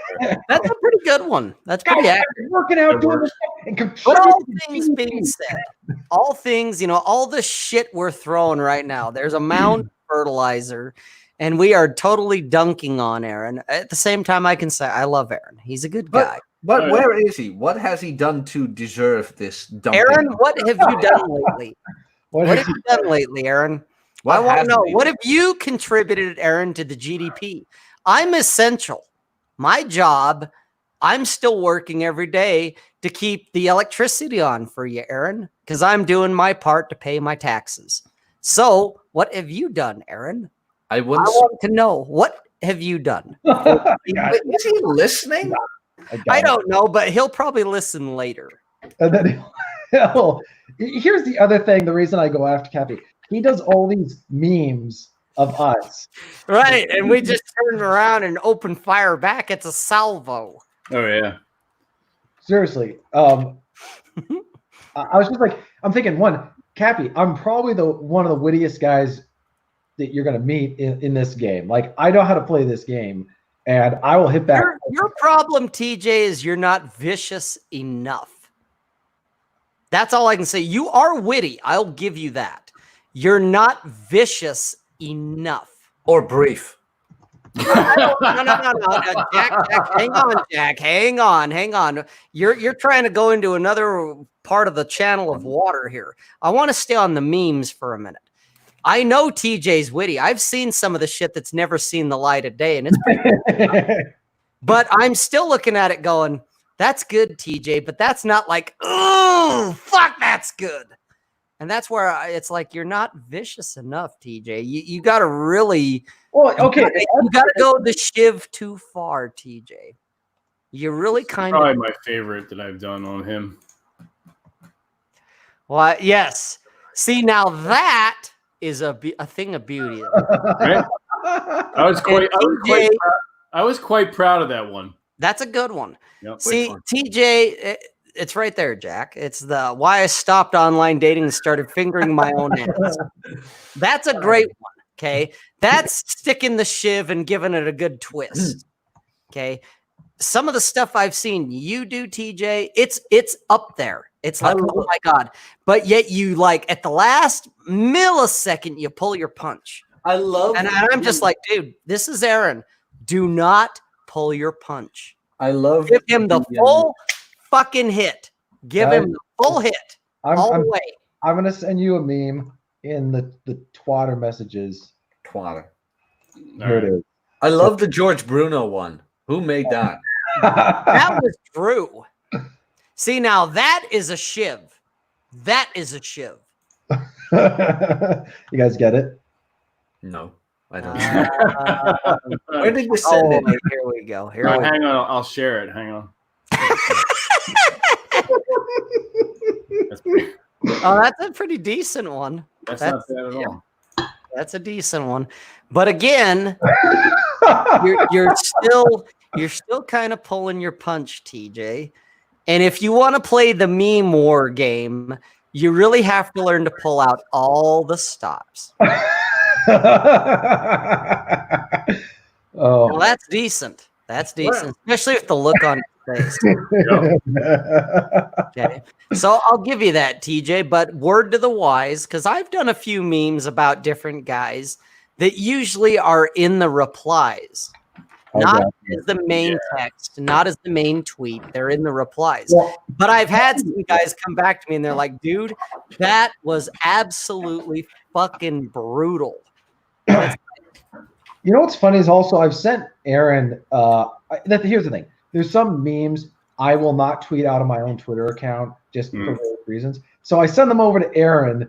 And he's like, dude, send them to me. I'll fucking send them out. He's tweeted out that one I did of Spike Spiegel with Julia, like where it's Western men, and then it says debt-free virgins without tattoos, and she's dead. And he's like, "Oh man, this is dark." And then he tweeted. So like, he's useful. I keep him around, So I have an outlet for my tweeting, for my dark memes. There you go. I have one I haven't released yet, but we'll do it here. Hang on. Okay. I can't stay on too long, by the way. Is that reeling for Twoof? Yes. What is that? I can't see it. I can't read that. Failed economist found dead next to secret gay lover. I'll unleash that one next time he gets. Oh God. He gets.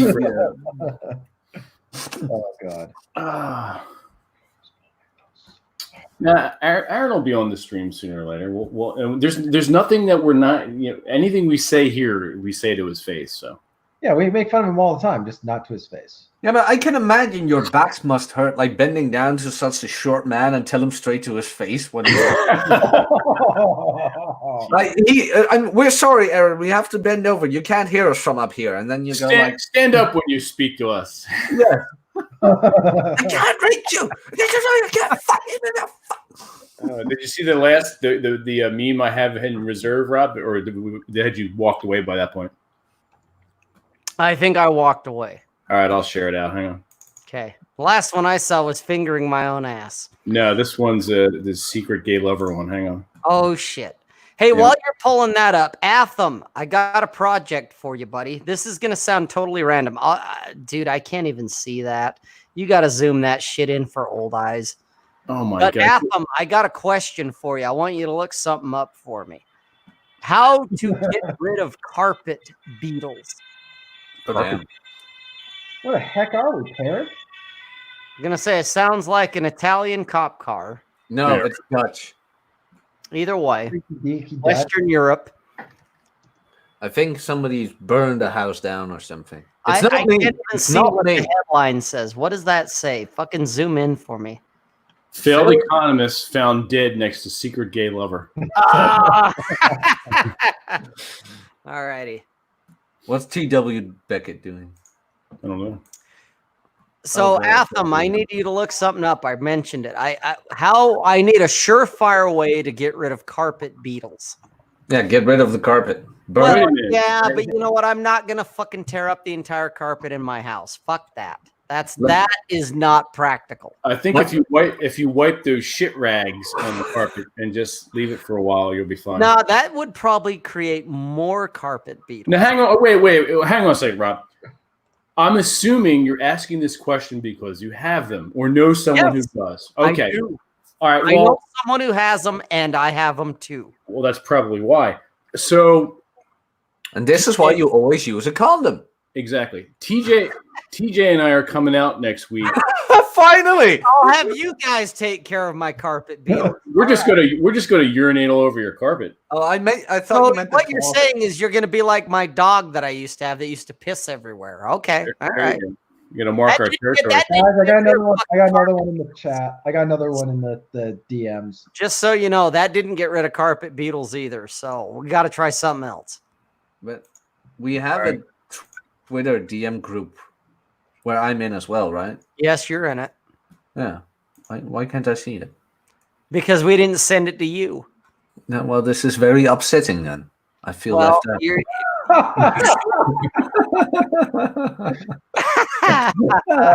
Oh, God. Guys, I could do this all day. I'm like a meme factory. There you go. Yeah, there it is. Oh, shit. Proof. That's right. I need to know a surefire way other than tearing up my carpet or burning down my house. I mean, I want a realistic answer to my question. Because yeah, all the peanut gallery, tear your carpet up or do this or use napalm. It's like, fuck off. I want a real answer. How do I get rid of carpet beetles? Because the sons of bitches, they show up. I kill them. I find where, the larvae are itty bitty, teeny tiny. And so finding them is a pain in the ass. I've found them on occasion. I thought I eradicated them, and then a fucking 6 months, years later, they're back. And it's like, God damn it. So it's like herpes. You can't get rid of herpes either. Ben, that's not helping me. Putting my carpet in the freezer is not going in the freezer. I want real fucking answers here, not peanut gallery spurg shit. Well, Rob, as my father would always say, are your fingers painted on? You can type and go in Google and look at it. I'm drinking and talking shit about Karen Clary right now. Leave me alone, Mom. Am I missing something? You are. You missed all kinds of things. Okay, because like are carpet beetles an innuendo for Clary or something? No. Is Clary staying at your place? No, Jack. No, he actually has real. I actually have it. When I went off camera for a minute, I noticed on my wall there was a fucking carpet beetle. That's a wall beetle, right? Because they're teeny. They're teeny. They're like the size. They're like the size of a head of a pin. Yeah, they're real small. Big. But I was like, God damn it. You know, the fucking carpet beetles, and this is an adult. This isn't a larva because they're even smaller. You can't even see those. No, they're literally microscopic. And I was like, fuck, I haven't, because if there's one, there's more. Mm-hmm. And when I saw it, I was like, God damn it, an ozone generator. Really, Juan? Is that the answer? Atham, back that up. Okay, DM me, Atham. I want to know. Because, like I said, it's got to be real. It's got to be practical. It's not tear your carpet up and put it in the freezer or burn your fucking house down or something stupid. I mean, those would work technically, but that's a little too extreme. Right. Yeah. And trust me, I've actually used my fingers and I've looked, and most of the answers to me are not practical or they're not inexpensive. Yeah. Because, you can hire, Orkin and they'll come out and fucking, nuke your house. They'll do a fucking a chemical nuke. And it's like, yeah, except I have plants, I have cats. That's kind of the problem. I can't do that. So I need something a little more realistic. Something that ideally is not going to murder my cats, murder my plants, murder me. I don't want to die or have my cats die in order to kill carpet beetles. I want something a little more realistic, but that will do the trick. It has to be out there. Well, Atham wants in. Okay. Well, then I'm going to drop off because I don't want to be seen with Atham. Are you saying you're racist, Jack? Are you against Mexicans? What do you got against the Mexicans, Jack? Just Atham. What do you got against them?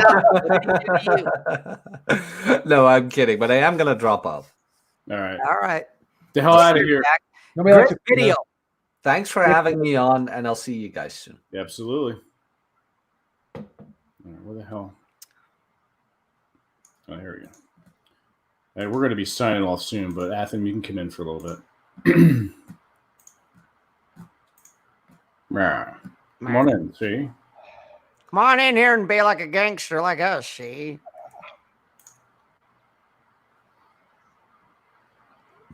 Yeah, Jack's video was actually really good. I was way impressed. Not that his other stuff isn't good, it is, but I was just like, oh shit, he's stepping up his YouTube game. What? How long is it? Seriously, like I want to say 6 or 7 minutes. Okay. Not a long video, but just the location he shot it in. I mean, it's still in his home because it took me a second, but I realized, he's kind of sitting on his bench press. He's sitting on his home gym, and he told me he shot it via his iPhone. And it's like, okay, because I thought he actually was using his new light setup. Because different scenario, different scene. But it was like, wow, Jack's gone from the bush leagues up to like he's trying to step up to the major leagues with the production of it. That I was like, whoa, shit, here we go. Cool. So I was impressed. He did a good job. Very good job. And the content is solid. You're overdue for your spiel. Hey guys, hit the like button, hit the subscribe, comment after this is done rendering and it's over. It sends tingles to YouTube's vagina. Yes, I said it. You know what? It sends tingles to YouTube's pussy. It gets her to come. I think her cunt as well. It gets her to, yes, it sends it sends tingles to her cunt. So get it stimulated. It's like pounding that pussy. Grab her by the pussy by, hitting the like, the subscribe, comment, share. It's hysterical. Do you ever see that dude, the fucker right in the pussy dude? Mm-mm. It totally reminds me of you. Oh my god! Hang on, let me find it. Is that good or is that bad? No, it's good. But the beard and he has his hoodie and glasses on. It's fucking. So he's a random asshole on the internet too, is what you're saying? Exactly. Yeah. All right. You're welcome, Jack. You did a great job with that video. I was very impressed. Like I said, the content is always 5-star. Jack always puts out 5-star content. For anyone that, if you haven't seen Jack or know of Jack, everything he puts out is 5-star. But the thumbnail that he used for YouTube was definitely a next level thing because it caught my attention. I'm like, what the fuck's Jack doing here? What's going on here? So I had to click on it and watch. And then it's like, oh, he's doing a different spot. There's totally different lighting, different everything. There was a whole different vibe, for a lack of better word. It was really good. Cool. You ready? Yeah, bring it on. There you go. Part of a CX says, fucking right in the pussy. It took crews longer than anticipated to find the crack in the 64-year-old pipeline. I'm standing here with Fred, who says he was greatly impacted by the gushing of oil. Can you tell us a little more of what you saw? I sure can. I was sitting on my front porch, grabbed a beer, and fuck her right in the pussy.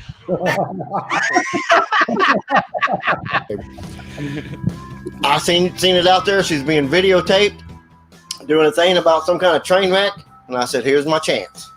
So I just ran over there and grabbed that microphone and said, fuck her right in the pussy. So, Fuck her right in the pussy. users of the drug have devised a way to catch the little critters by using Fuck her right in the pussy. Just grab a beer and fuck her right in the pussy. How does it feel for you? It's totally Rob. Established internet artist. Dude, this guy's like my spirit animal. I don't consider myself an artist. I just consider myself somebody who goes out there and says fuck him right in the pussy. If they can't handle it, then, that's the problem. I didn't know that was being an artist. I thought that was just me saying how I felt. Fred, can you give us your philosophy of life in 6 words?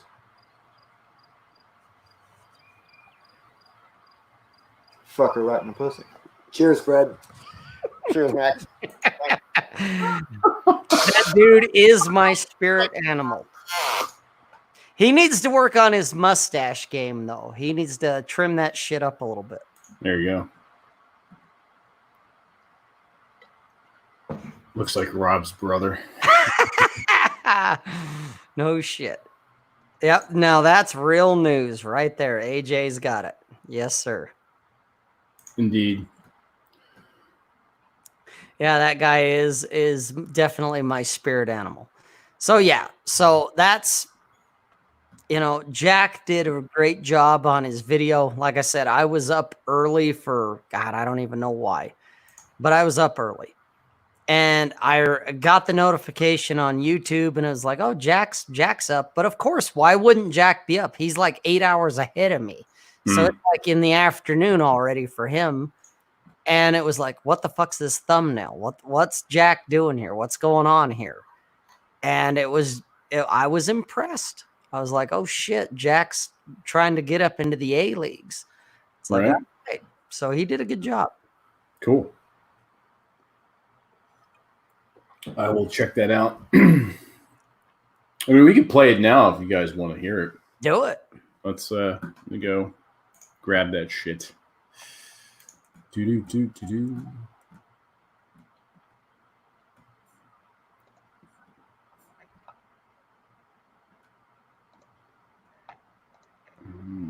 the hell?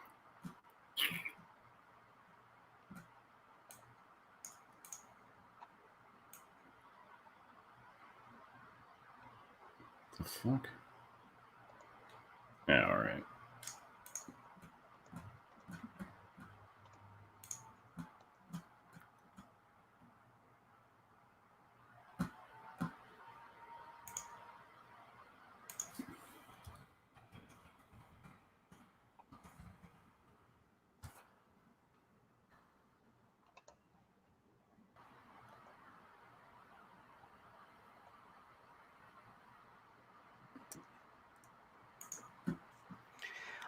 Oh, by the way, for both you, Vince already kind of knows about this, but TJ, when you No, good.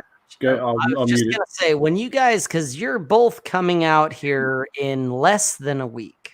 Yep. Yeah. Number one, I've got some things set up for us with a different guy down in a different part of town. We are ideally doing the Masculine Geek live show down there.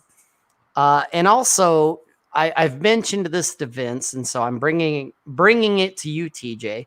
When you are here, I'm going to make you my world famous mac and cheese. Oh, interesting. Yeah, Yep. good stuff. He's Very gonna be wearing an apron and the beanie while he does it. well, I don't have an apron, so I'm not going to be wearing an apron. But we are going to Damn it! making the mac and cheese. It's good stuff. You'll like it, TJ. Unless you have a problem with mac and cheese. If you're, I don't know, lactose intolerant or something, some type of soy, or you got a problem with mac and cheese. Otherwise, you're probably going to like this. All right. Sounds good. You guys ready? What is this? This is Jack's video about how to get over one-itis. It's a lump underneath my eye. It's like the universe knew I wanted to make a video, and the universe was like, no, Jack, you already look good enough. We're going to give you a handicap. Well, there's that. Got a question from my friend Peter. Peter's been a long-time Patreon of mine. One of the first, even. Peter asks, how to kill one-itis, or this lost feeling and thoughts for your exes for good. Still struggling to get my ex-girlfriend out of my head. But the answer to this would be Iron Rule number 7 of Rollo Tomasi. Very simple. But even though I know the rule, I'm still not able to kill the one-itis for good. Peter, first of all, thank you for the question. Here's the thing. You can read about moving on from one-itis. You can know there's no one. And the thing is, you need to experience it. This is what a lot of guys don't do. And hasn't been addressed that much, really. The short answer would be this. Go do business with another girl. Okay, how do you do that? This is why we're here, I guess. This is why the manosphere was created. How do I get the girls? But the thing is, why is one-itis created? Think about that. You spend time with a person. You spend a long time with a person. At least that's what I'm considering right now. Otherwise, you wouldn't have one-itis. Some guys get one-itis because of a girl for 1 week, but you're not like that. So I am taking into account that you've spent a considerable amount of time with this woman. The thing then becomes is that you start living vicariously through her. What that means is you start taking her into consideration with everything you do. I want to go there, but she's with me. I want to do this, but she needs to do that. When she takes herself away from the equation, at least I think that's what happened. She is the one who decided you two should break it off. You need a sort of mind shift where the only person you think about is you. You are the only one still in that situation. And the beauty of all this is that you can do whatever you want. What have you always wanted to do when you were alone? Because now is the time for that. Now, of course, again, some people would say, well, go have business with another girl. Yeah, okay.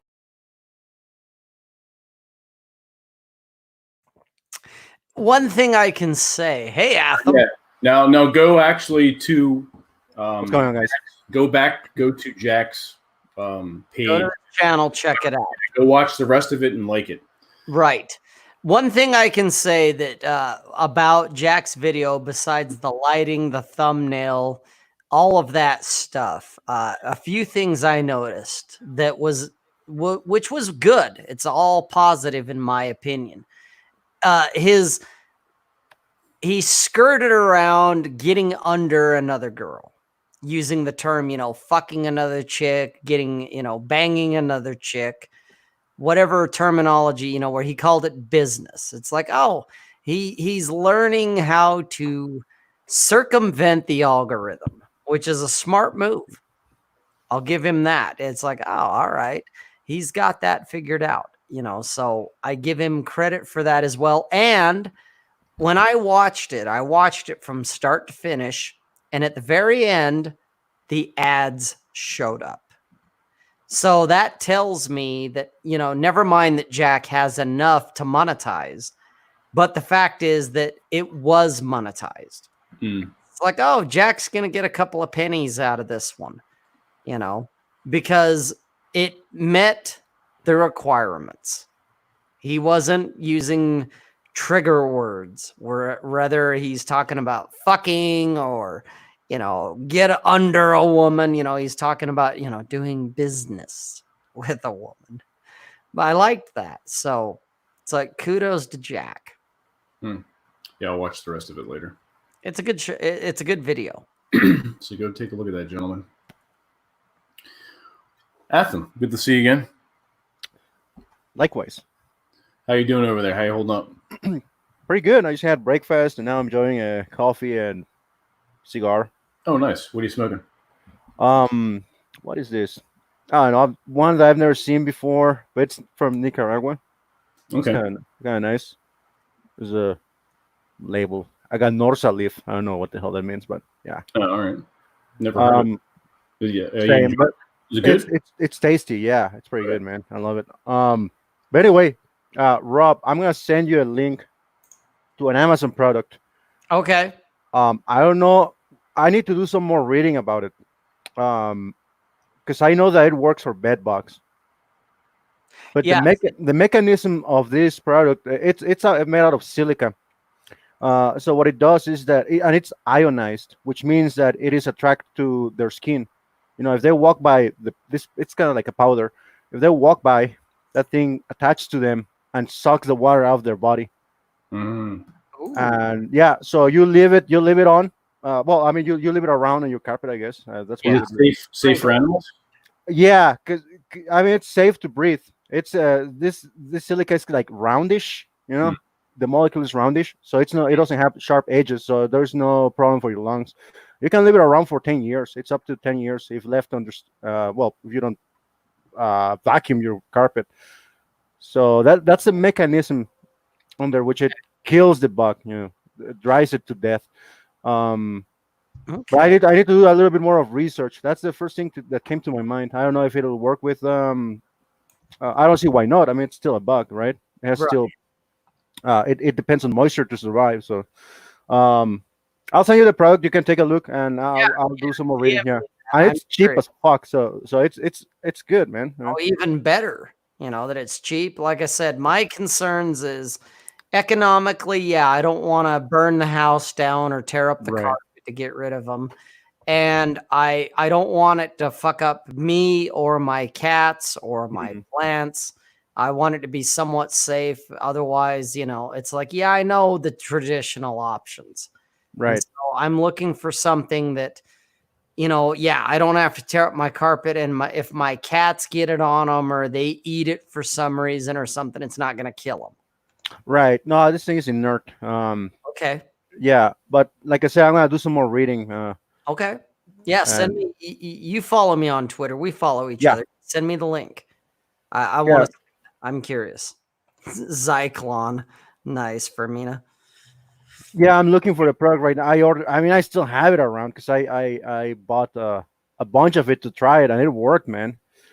Okay. Yeah. So I'm guessing it's good for any insects. Well, yeah, that and like I said, it doesn't have to be specific. Right. That's just the thing that I've encountered, because there was a point, like 10 years ago, I had ants, and I found a product that was pet friendly, all of that, and I got rid of my ant problem. And it's like, okay, the ants are gone, great. Never had a rodent problem or anything like that. One, having cats takes care of that if there was an issue.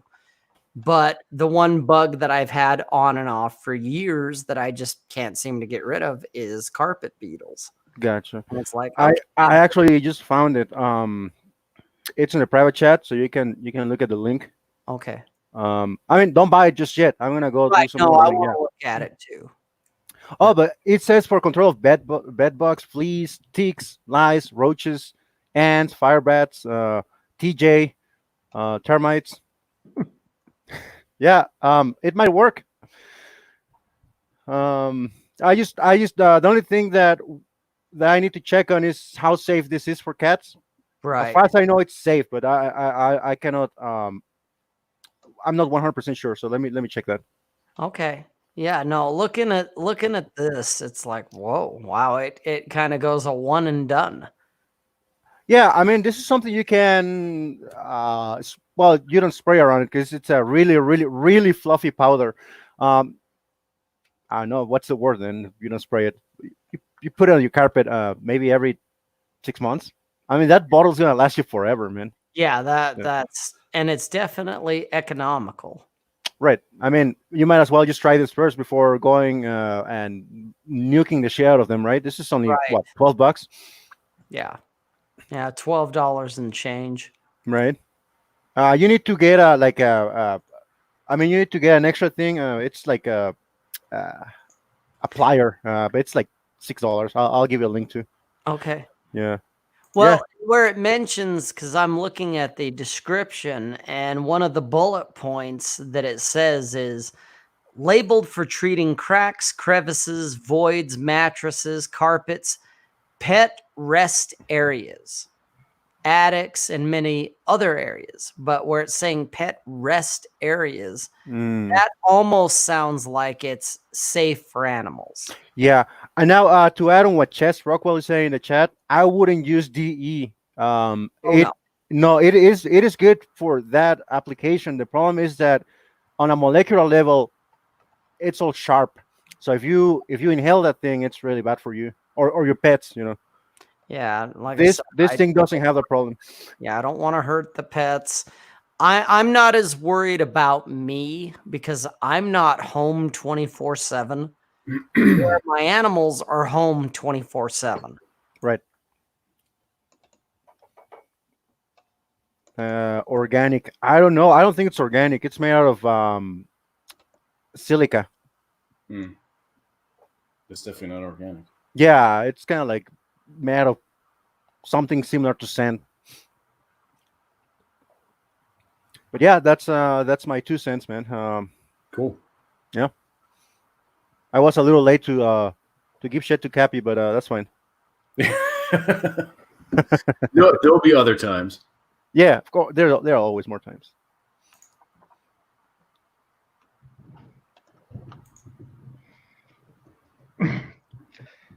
So how's the climate, as it were, in your area, Atham, as far as like staying at home and masks and all that shit?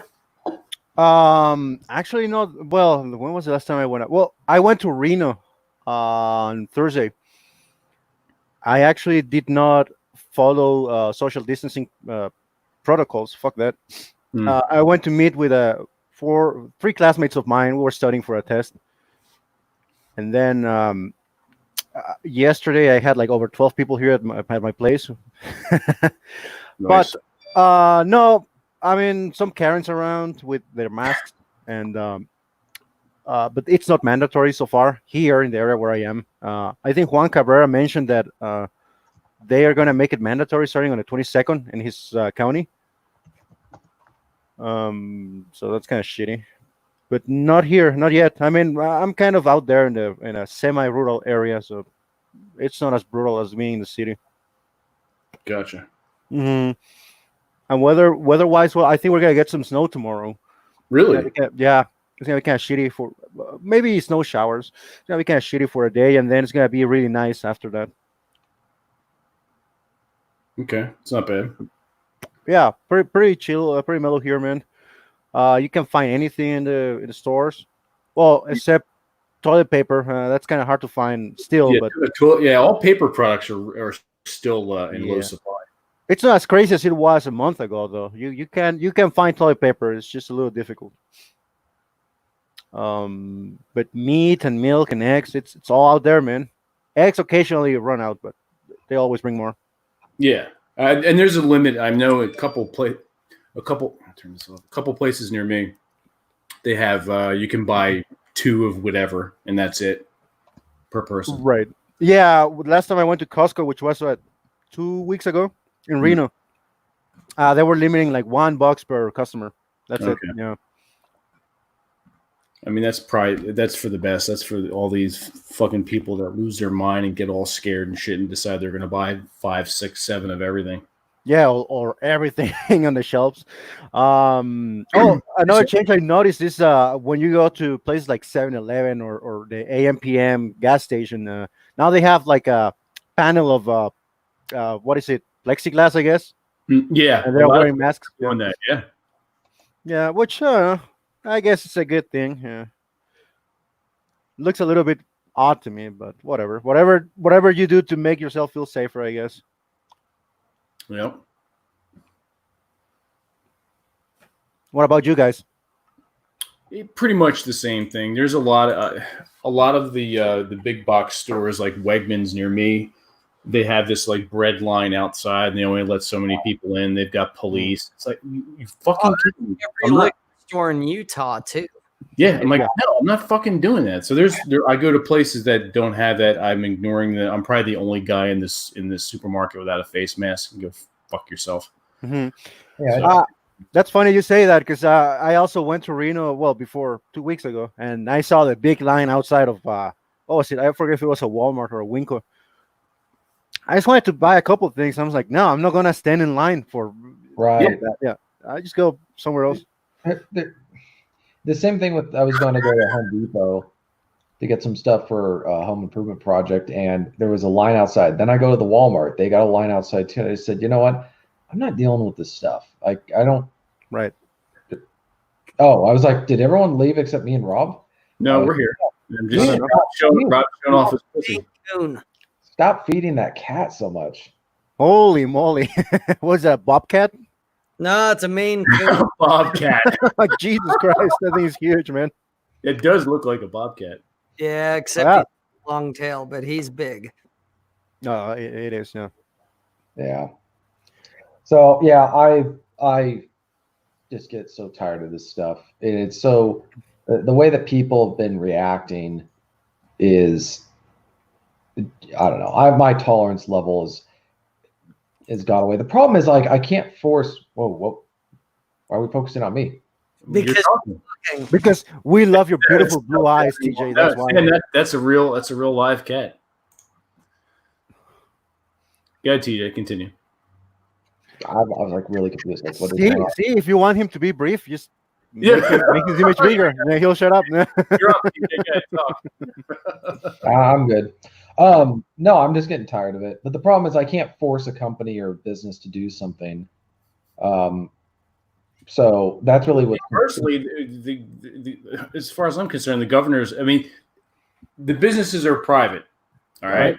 Number one, and there's no law saying that what's being mandated is what has to happen. Like, you out of your fucking mind? Just say no. Well, so going back to what you were saying, Vince, at the beginning of this podcast that we completely forgot about, I have a huge problem when someone says the words, you need to do this, you have to do this, you must do this. Because when people use those words, what I'm hearing them say is that's illegal or like something that's going to be enforced, right? Like you need to do this.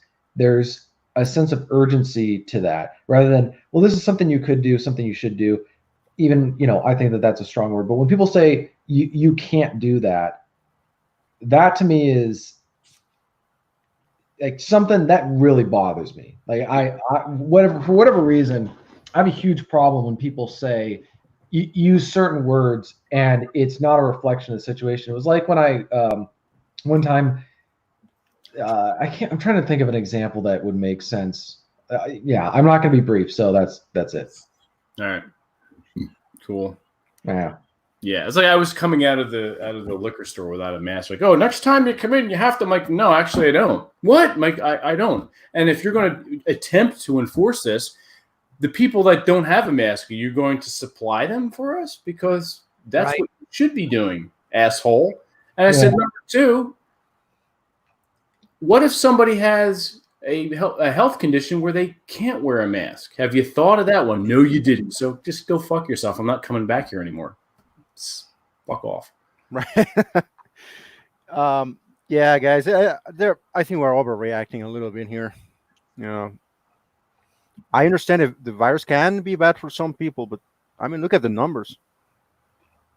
There's this video that I will share with you guys later. There is this website where you can go and check the cases by county. And when you compare the ones that did a lot of restrictions to the ones that didn't do much at all, the trend is the same. Yeah. You know, this is kind of like equal across the board, whether you fucking restrict or not. Exactly. It feels like an earthquake, right? The waves are going to go through the ground no matter what. No matter what you do, they're still going to go through the freaking ground. It's funny you said that because, that's been my world for the last month. Well, you had a few earthquakes right there. Right in Utah. I had a couple of good ones. We had one in Carson City not too long ago, like 1 week ago.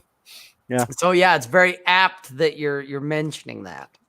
Well, the other thing that really bothers me is the fact that this whole thing, I'm like I'm the demographic that's least likely to be impacted, right? I'm a healthy guy. It's like you get the flu, whatever.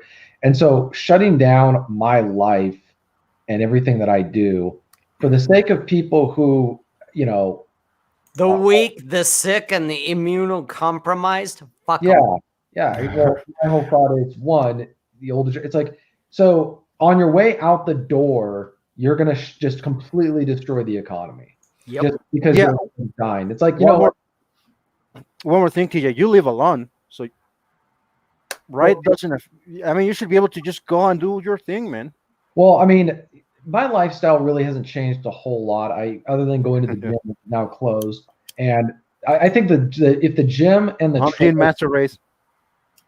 Oh, say what? Home gym master race. Yeah, I don't have a home gym right now. I mean, I've got some exercises that I could do, but my whole thing is like, I live in a rural area, so I want places to go to get out of the house. And it's not like, the things are right next to me. You got to go drive around if you even want to go on a trail or anything like that. But then when they close the trails, and I could go on them. I think a part of it is I'm genuinely worried about the psychological and mental health of the people around me. I think that a lot of people are not mentally well. And I think that seeing someone violate the rules, I don't know. It's just like, that's the problem. I don't know how crazy some of these people could be where, I don't know. When I see people behaving very weird in the grocery store, it's just weird. And I don't want to have to deal with these people because you don't. I don't know. My brother-in-law had that experience yesterday. I think he was here, and he told me he went to a store, and the clerk was like, "Whoa, man, what are you doing?" And my brother-in-law is like, "What?" It's like, "You forgot to put sanitizer." It's like, "Come on, give me a break." It's like he was acting as if I was walking in with a fucking AK-47. Oh no, that's kind of my point. Like, I've had people kind of give me that look because I don't have a mask on. Yep. Been there too. And the thing is, just that's why if I'm probably gonna go on a short hike. There's a couple of trails that I can hit up. It's not the virus. I'm not afraid of the virus. I'm afraid of our rights being taken away and the mental insanity of people who think that this is an appropriate response. People are like, well, we want to protect people's health. Okay, then why do we have let's shut down we should have shut down the transportation system years ago because people die every day. We don't shut down the transportation system. There's all these different things that we allow people to do. Okay, let's ban fat food. Let's ban foods that are not processed food. Let's ban fast food restaurants, right? Corn syrup. Let's ban that. Ban corn syrup. Like, you guys aren't making any sense on any of this stuff. When you say that everybody needs to stay at home and stay 6 feet away from your people. You guys do what you want, but don't tell me what to do, right? And if you're so afraid of me getting you sick, well, then stay at home. Like, don't, Yeah, why are we? No, in my case, I work in a hotel. Everything is closed here right now. Why must I have no job now because of someone who is weak and sick? They can stay home and stay safe. Yeah, what does that fuck have to them. do with me? Cull the herd. Yes. If they're the ones at risk, let them fucking self-isolate. Exactly. Let them fucking, let them be the ones that, hey, if my mom was still alive right now, if she'd lived another year, she would be one of those people at risk because of chemotherapy. Well, yeah, okay, mom, stay the fuck home. I'm not going to visit. Dad's going to keep somewhat of a distance, but, he can kind of be around because he doesn't hang out with people. But me, I'm fucking working. I'm being around everybody all the time. Who knows where they've been, what they got, what they don't. I'm going to stay the fuck away from her. But why should I have to fucking self-quarantine because of her? Right. This is what doesn't make any sense is, and the fact that they close down the trails and all this other stuff is like, have you guys ever gone hiking? People aren't hugging each other. They're not making out on the no, not all the time. Most of the time, no. But it has to happen. Like this idea that social distancing. Yes, me going out to the middle of nowhere is not social distancing, but being stuck in a house full of other people. Okay, I'm alone. There are other people I know who are stuck at home with 5 kids or 4 kids or a whole family. How is that? Like, this isn't quarantining. You quarantine people who are sick, right? That's why we have. If you get tuberculosis, they send you to one of those sanatoriums or whatever they're called. But you isolate the people who are ill. So this whole idea that we're going to quarantine the whole country, remember one of our conversations before, TJ, they keep changing the meaning of words. Yeah. This is that. I thought about that too. Like, quarantine, I'm not sick. What are you talking about? We're not sick. Quarantine, that's for sick people. Right. And the fact that they're destroying people's livelihoods. People are like, the idea that we're entering a depression. Like the unemployment figures in my state are the worst they've ever seen since the 30s. So you're telling me that was worth it to save a few? You're like, it saved lives. Like, okay, so do we go back to the Stone Age? I mean, what? That's hypothetical, right? Why we know what we have done. We've destroyed the economy. We've destroyed people's employment. We've destroyed people's ability to make a living. We're causing all sorts of chaos and havoc, so that people don't cough. It's not even that they don't cough. It's they don't offend.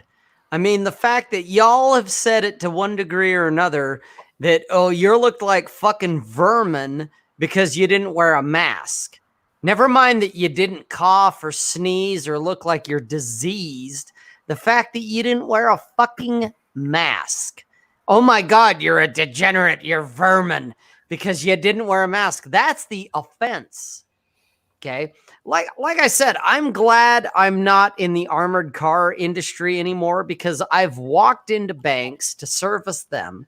They still have their lobbies open in about 50% of the cases. And yet there's customers walking in wearing masks. And I'm like, yeah. I'm like, when is the first Wuhan robbery going to happen? When's the first Corona robbery going to happen? Because here's a guy at the teller. She's wearing a mask. He's wearing a mask. Yeah, he's a white guy. We get that. Kind of like, there's Atham. He's a brown guy. But beyond that, I don't know who the fuck this guy is. This guy could be walking up going, I'm going to cough on you if you don't give me the money. Yeah, or the guy could pull a gun, whatever it is. He amps it up that it's like, okay, all the time I've seen the signs that have said in the past, remove your hats, remove your sunglasses, remove your masks, whatever. Yeah. We don't want you looking like Ted Kaczynski walking in the door. And yet here they are wearing fucking surgical masks. And it's like, I'm so glad I'm not in that industry anymore, because now is the time if someone wants to pull that stunt and get cute, because everybody's wearing a surgical mask. What did he look like? Well, he had a surgical mask on. What else could you tell us? Well, he was about 5'8" and 5'9", kind of talked with a gay hand, and he swore a lot, but he had a surgical mask on, and he was a white guy. Oh, you mean Aaron Clary? Well, yeah, it could have been him, but it could have been me. It could have been a bunch of other motherfuckers. And so it's like, guys, I mean, I see it all the time. People wearing all kinds of things that are masks. They're wearing bandanas. They're wearing T-shirts. They're wearing shit to advertise their business, which, good for you. Good way to, make something positive come out of the crisis. Why not advertise your business on your face mask or whatever? That's a good idea, Rob. Why don't you make masculine geek face mask? Geek face mask. Yeah, there you go. Yeah. But to answer that question, though, in all seriousness, Atham, it is a great marketing opportunity. It's a great idea. Vince, you might want to check with the company we deal with. But for me personally, fuck that. Mm-hmm. I'm not going to wear a fucking mask because the masks aren't, if I'm going to wear a mask, I want to wear a mask because it's going to protect me. Oh, if you wear a mask, you won't get the disease, which I'm not worried about because it's less contagious, less lethal than the standard flu. So I don't care. But if the mask protects me, I'll wear the fucker. Okay. But, no, it's not about you. It's about the others. Fuck them. Those motherfuckers are immunocompromised. Get the fuck out of here. Go home, stay quarantined. Let me go to work. Let me do my fucking job. If this mask is more about you than it's about me, fuck it. I don't care. Yeah. I'm wondering when someone's going to finally, there's been some protests, but I think that at some point people, I don't know, I'm always, the thing is, I've learned not to underestimate the capacity of Bubis Americanus to just. You're getting all high talking there, TJ. You gotta break it down for us dumbasses. What are you saying? Those retards. Those Spurgeon retards. No, the average person to just go like the idea that they think that this is okay. That this is like a legitimate response. I can't have a conversation with that kind of person. I really can't. I can't. Like we are living in two separate realities. I'm living in one where, this is. I wouldn't. You don't even. I was watching this movie about the Siege of Malta. It was with Alec Guinness, a young Alec Guinness. It's a great movie, World War II, and it's about this island, Malta, where the people get bombed. And 5 minutes later, they come out of their shelters and just go back to doing what they were doing. The kids start playing. The men and women go back to just doing exactly what they were doing before. They were living life under constant bombardment and attack by the Germans. And yet they're going on with their lives. We've shut down our entire nation because of a fucking bug that's less lethal than the standard flu. Yeah. I'm at the point where if someone says, "Oh, you need social distance," it's just like, screw you and screw the government and screw. Dude, I want to walk up to them, not only get in their face, I want to lick them. I really do. Like, I'm gonna fucking lick you because I got Wuhan. Business as usual. Right. It's like, Jesus Christ. Yeah, social distancing. There's already things out there. 6 feet, that's not enough if you really want to be serious about it. You got to be 13 to 20 feet away if you really want to do the social distancing thing. Okay, so 6 feet ain't going to cut it. Fucking masks ain't going to cut it. It's all bullshit. Okay, it's all bullshit over a disease that isn't worth a fuck. This ain't the Spanish flu. When you can show me 600,000 deaths in the United States alone from this bug, Then I'll say, hey, we're up in the Spanish flu numbers. Now, maybe we ought to pay attention to it. But, we've had 100,000 worldwide.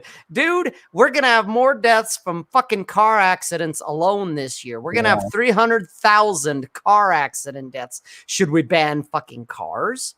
Should we put masks on when we're driving cars? Really? Are you fucking kidding me? Yeah.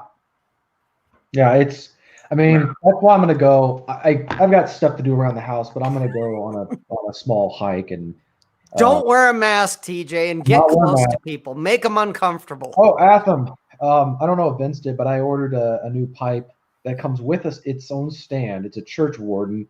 It comes with its own stand and comes with a little tool. Pipe tool. Yeah, pipe tool. I'm ordering mine. I'm ordering mine today. This one? Yeah, exactly. Yeah. Yeah. Nice. So it's I got the whole thing, shipping, everything, $50. Okay. What brand is it? The church warden. That is a good question. Let me look that up. I'll be the one looking. TJ, look that up. Yeah, look that up. I have a couple of church wardens. So it's a. One second, I'm looking up the order right now. Throw it in the private chat, and then I'll throw it up. Oh, that's nice. I like the texture on the bowl. Yeah, it's rusticated. Let me see if I can show you. Oh yeah. There you go. That's cool. Yeah. Well, apparently, you could have gotten I could have gotten it a lot cheaper on Amazon, but you know what? Screw that. I want to support an actual organization. Yeah, support local. Mm-hmm. Yeah, I'm going to reach out to them too and try to get them after. Yeah, they're called the Vintage Gentlemen. They do stuff that's a little bit more expensive, but frankly, I'm at the point where I'm trying to avoid. Here it is. So I will put the link in the private chat, and I'll throw it up. Oh, what the? Yeah, Sam, we're gonna do this. Sam. Try to get. Show you our pipe cleaning stuff. See, yeah. I'm gonna try to get a representative to come on the show. Oh, okay, I see a link. Let me check it out. Vintage Gentleman. I like the name of that. Yeah. And let's get rid of that. Is this I think it's Mr. Brock, isn't it? Oh, and let me see. I'll share the. Is it made out of pear wood by chance? Oh. I'm not sure. It's cool looking pipe. Hold on, TJ. This is funny. It even comes with its own recliner. Yeah. Yeah. Oh yeah. You're gonna love this, TJ. No shit, it does. It comes with its own recliner. I like that. Yeah, it's apparently a pipe that you can smoke while you're reading, so it's angled that way. Yeah, right. Cool. It's a reading pipe. All right. Yeah. I'm gonna order mine as soon as we're off this. Yeah, at some point, my dream is to buy my own lot and have my own custom, not thoroughly custom, but just a house built based off of blueprints. But I want to study, right? Mm-hmm. Cappy was talking about this on his last podcast. I want to study that it has kind of like the traditional study with the bookshelves, and it's got the desk, and it's got the little fireplace. I'll probably have a small stove of some kind, or maybe just a fireplace. Are you gonna be able to smoke inside? I mean, I can smoke in my house right now, but if I was going to design my own study, I would want it to be kind of isolated from the rest of the house. Like you go down a little short hallway, and that's the only place you go. Yeah. Does it look familiar, TJ? Yes, that's it. Looks really cool. Well, it's the same one. I know. That's. I'll have to. Well, when it finally arrives, it should be here in a couple days. I mean, I don't know if are we doing the podcast on Wednesday, or we wait until Thursday? No, we're doing on Wednesday. Thursday, okay. I'm not fucking getting in till late because they changed my schedule, and I have 2 fucking layovers. A goddamn 11-hour flight out to. Oh, that's right. We're gonna have to wait until Friday. Okay, cool. So it'll probably be here by then. It'll probably arrive on Wednesday, so we'll be able to showcase it on the next podcast. Nice. Yeah, I mean, tobacco pipe smoke doesn't really leave any kind of residual smell on anything. I think it's lighter as opposed to cigar smell. Right. where, it doesn't really go away. Well, I mean, I guess it depends. There are occasionally smoke cigars here, and I mean, after a couple of days, the smell will be gone. It's not like cigarettes; those are really bad. Yeah. Yeah, something about cigarette smoke. I mean, it's apparently it causes problems with like electronics and stuff like that. It Really? can. Yeah, Hmm. overall. It can warp. From what I understand, it can actually warp the walls, or it seeps into the walls, or something like that. Well, it'll definitely cigarette smoke. I can't speak for pipe and cigar smoke. I don't know, but with cigarette smoke, it will actually get into your paint. My grandfather was a lifelong cigarette smoker, and he tried different things other than literally going outside and smoking outside. He tried the ion purifier, whatever's. He tried all kinds of shit. And after he died, I remember I would walk into my grandmother's house, their house, and he'd been dead over 2 years. And grandma didn't smoke. And other than grandpa, she didn't allow it in the house. She didn't allow it in her house. So anyone else wanted to smoke, your ass went outside. Grandpa was the only one because he was the king of the castle. So he smoked in the house from day one till the day he died. Well, 2 years later, walking into their house, you could still smell it. And she had to have a professional company come out, and they had to scrub the walls and the ceiling to get the smell out. Because once they did a professional clean, then it was gone, because they scrubbed every fucking thing. The carpets got cleaned, the walls got a huge scrub down, the ceilings, everything got a deep clean. And then at that point, going back into her house, you'd have no idea that there had been a smoker there. But granted, grandma and grandpa lived in that house for 30 plus years. He smoked in it daily. He was at least a pack and a half guy a day type of thing. And so there was years and years and years of buildup there. But your general standard cleaning, cleaning the carpets, dusting, all that shit, none of that got rid of it. And, I don't know about pipe tobacco, but I know with cigars, because I occasionally smoke a cigar. You guys have seen me do it. And for 2 or 3 days afterwards, if I don't open the windows, you'll still smell it, because I know I do when I come home. Right. And maybe if I was smoking cigars daily, all the time, it might leave a stronger buildup or residue.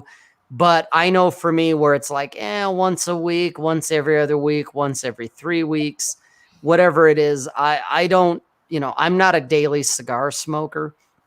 And so even if I don't open the windows, after about 3 to 4 days, I can come home like from a 10-hour day of work and I don't smell it anymore. And it's like, oh, okay, well, the cigar smell's gone, because I'll smell it a day or two after when I come home, that it's like, oh, yeah, I smoked a cigar, because I can smell it. So I don't know if it sticks around as long or what, but cigars are pretty hard, or cigarettes are pretty hardcore. So that's my 2 cents. Hey, what's up, Safety Doc? What's up, Doc?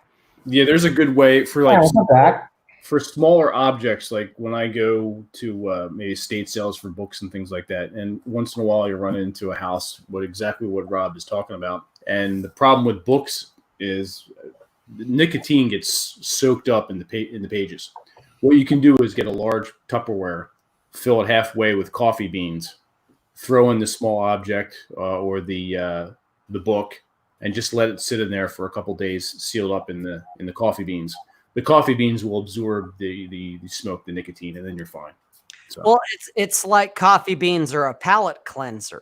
Mm-hmm. I know when you want to smell like different colognes or perfumes or something that's olfactory, you give you smell whatever it is you want to smell, and then afterwards, if you want to smell something else, you take some coffee beans, like in a bowl or whatever, and sniff that for a minute, and then it cleanses everything out so that you can smell something else. Yeah, it's essentially a reset button. Yeah, So. exactly. All right, gentlemen. On that note, it is past the 2-hour mark, so we're going to say so long for now. Thank you for joining us, as always. Everyone, thank you for tweeting this out. Sam, everybody, Atham. Thanks for joining, Sam. Thanks for being in the chat. Yep, thanks for joining, Atham. Jack, if you're still watching, I'm not sure. Thank you for coming in. Jack, thanks for coming on. Red, thanks for the meme. That was cool. That was pretty funny. Hopefully Aaron gets to see that. Depends on whether or not he's napping and fapping. All right, so until Wednesday, we will talk to you all later.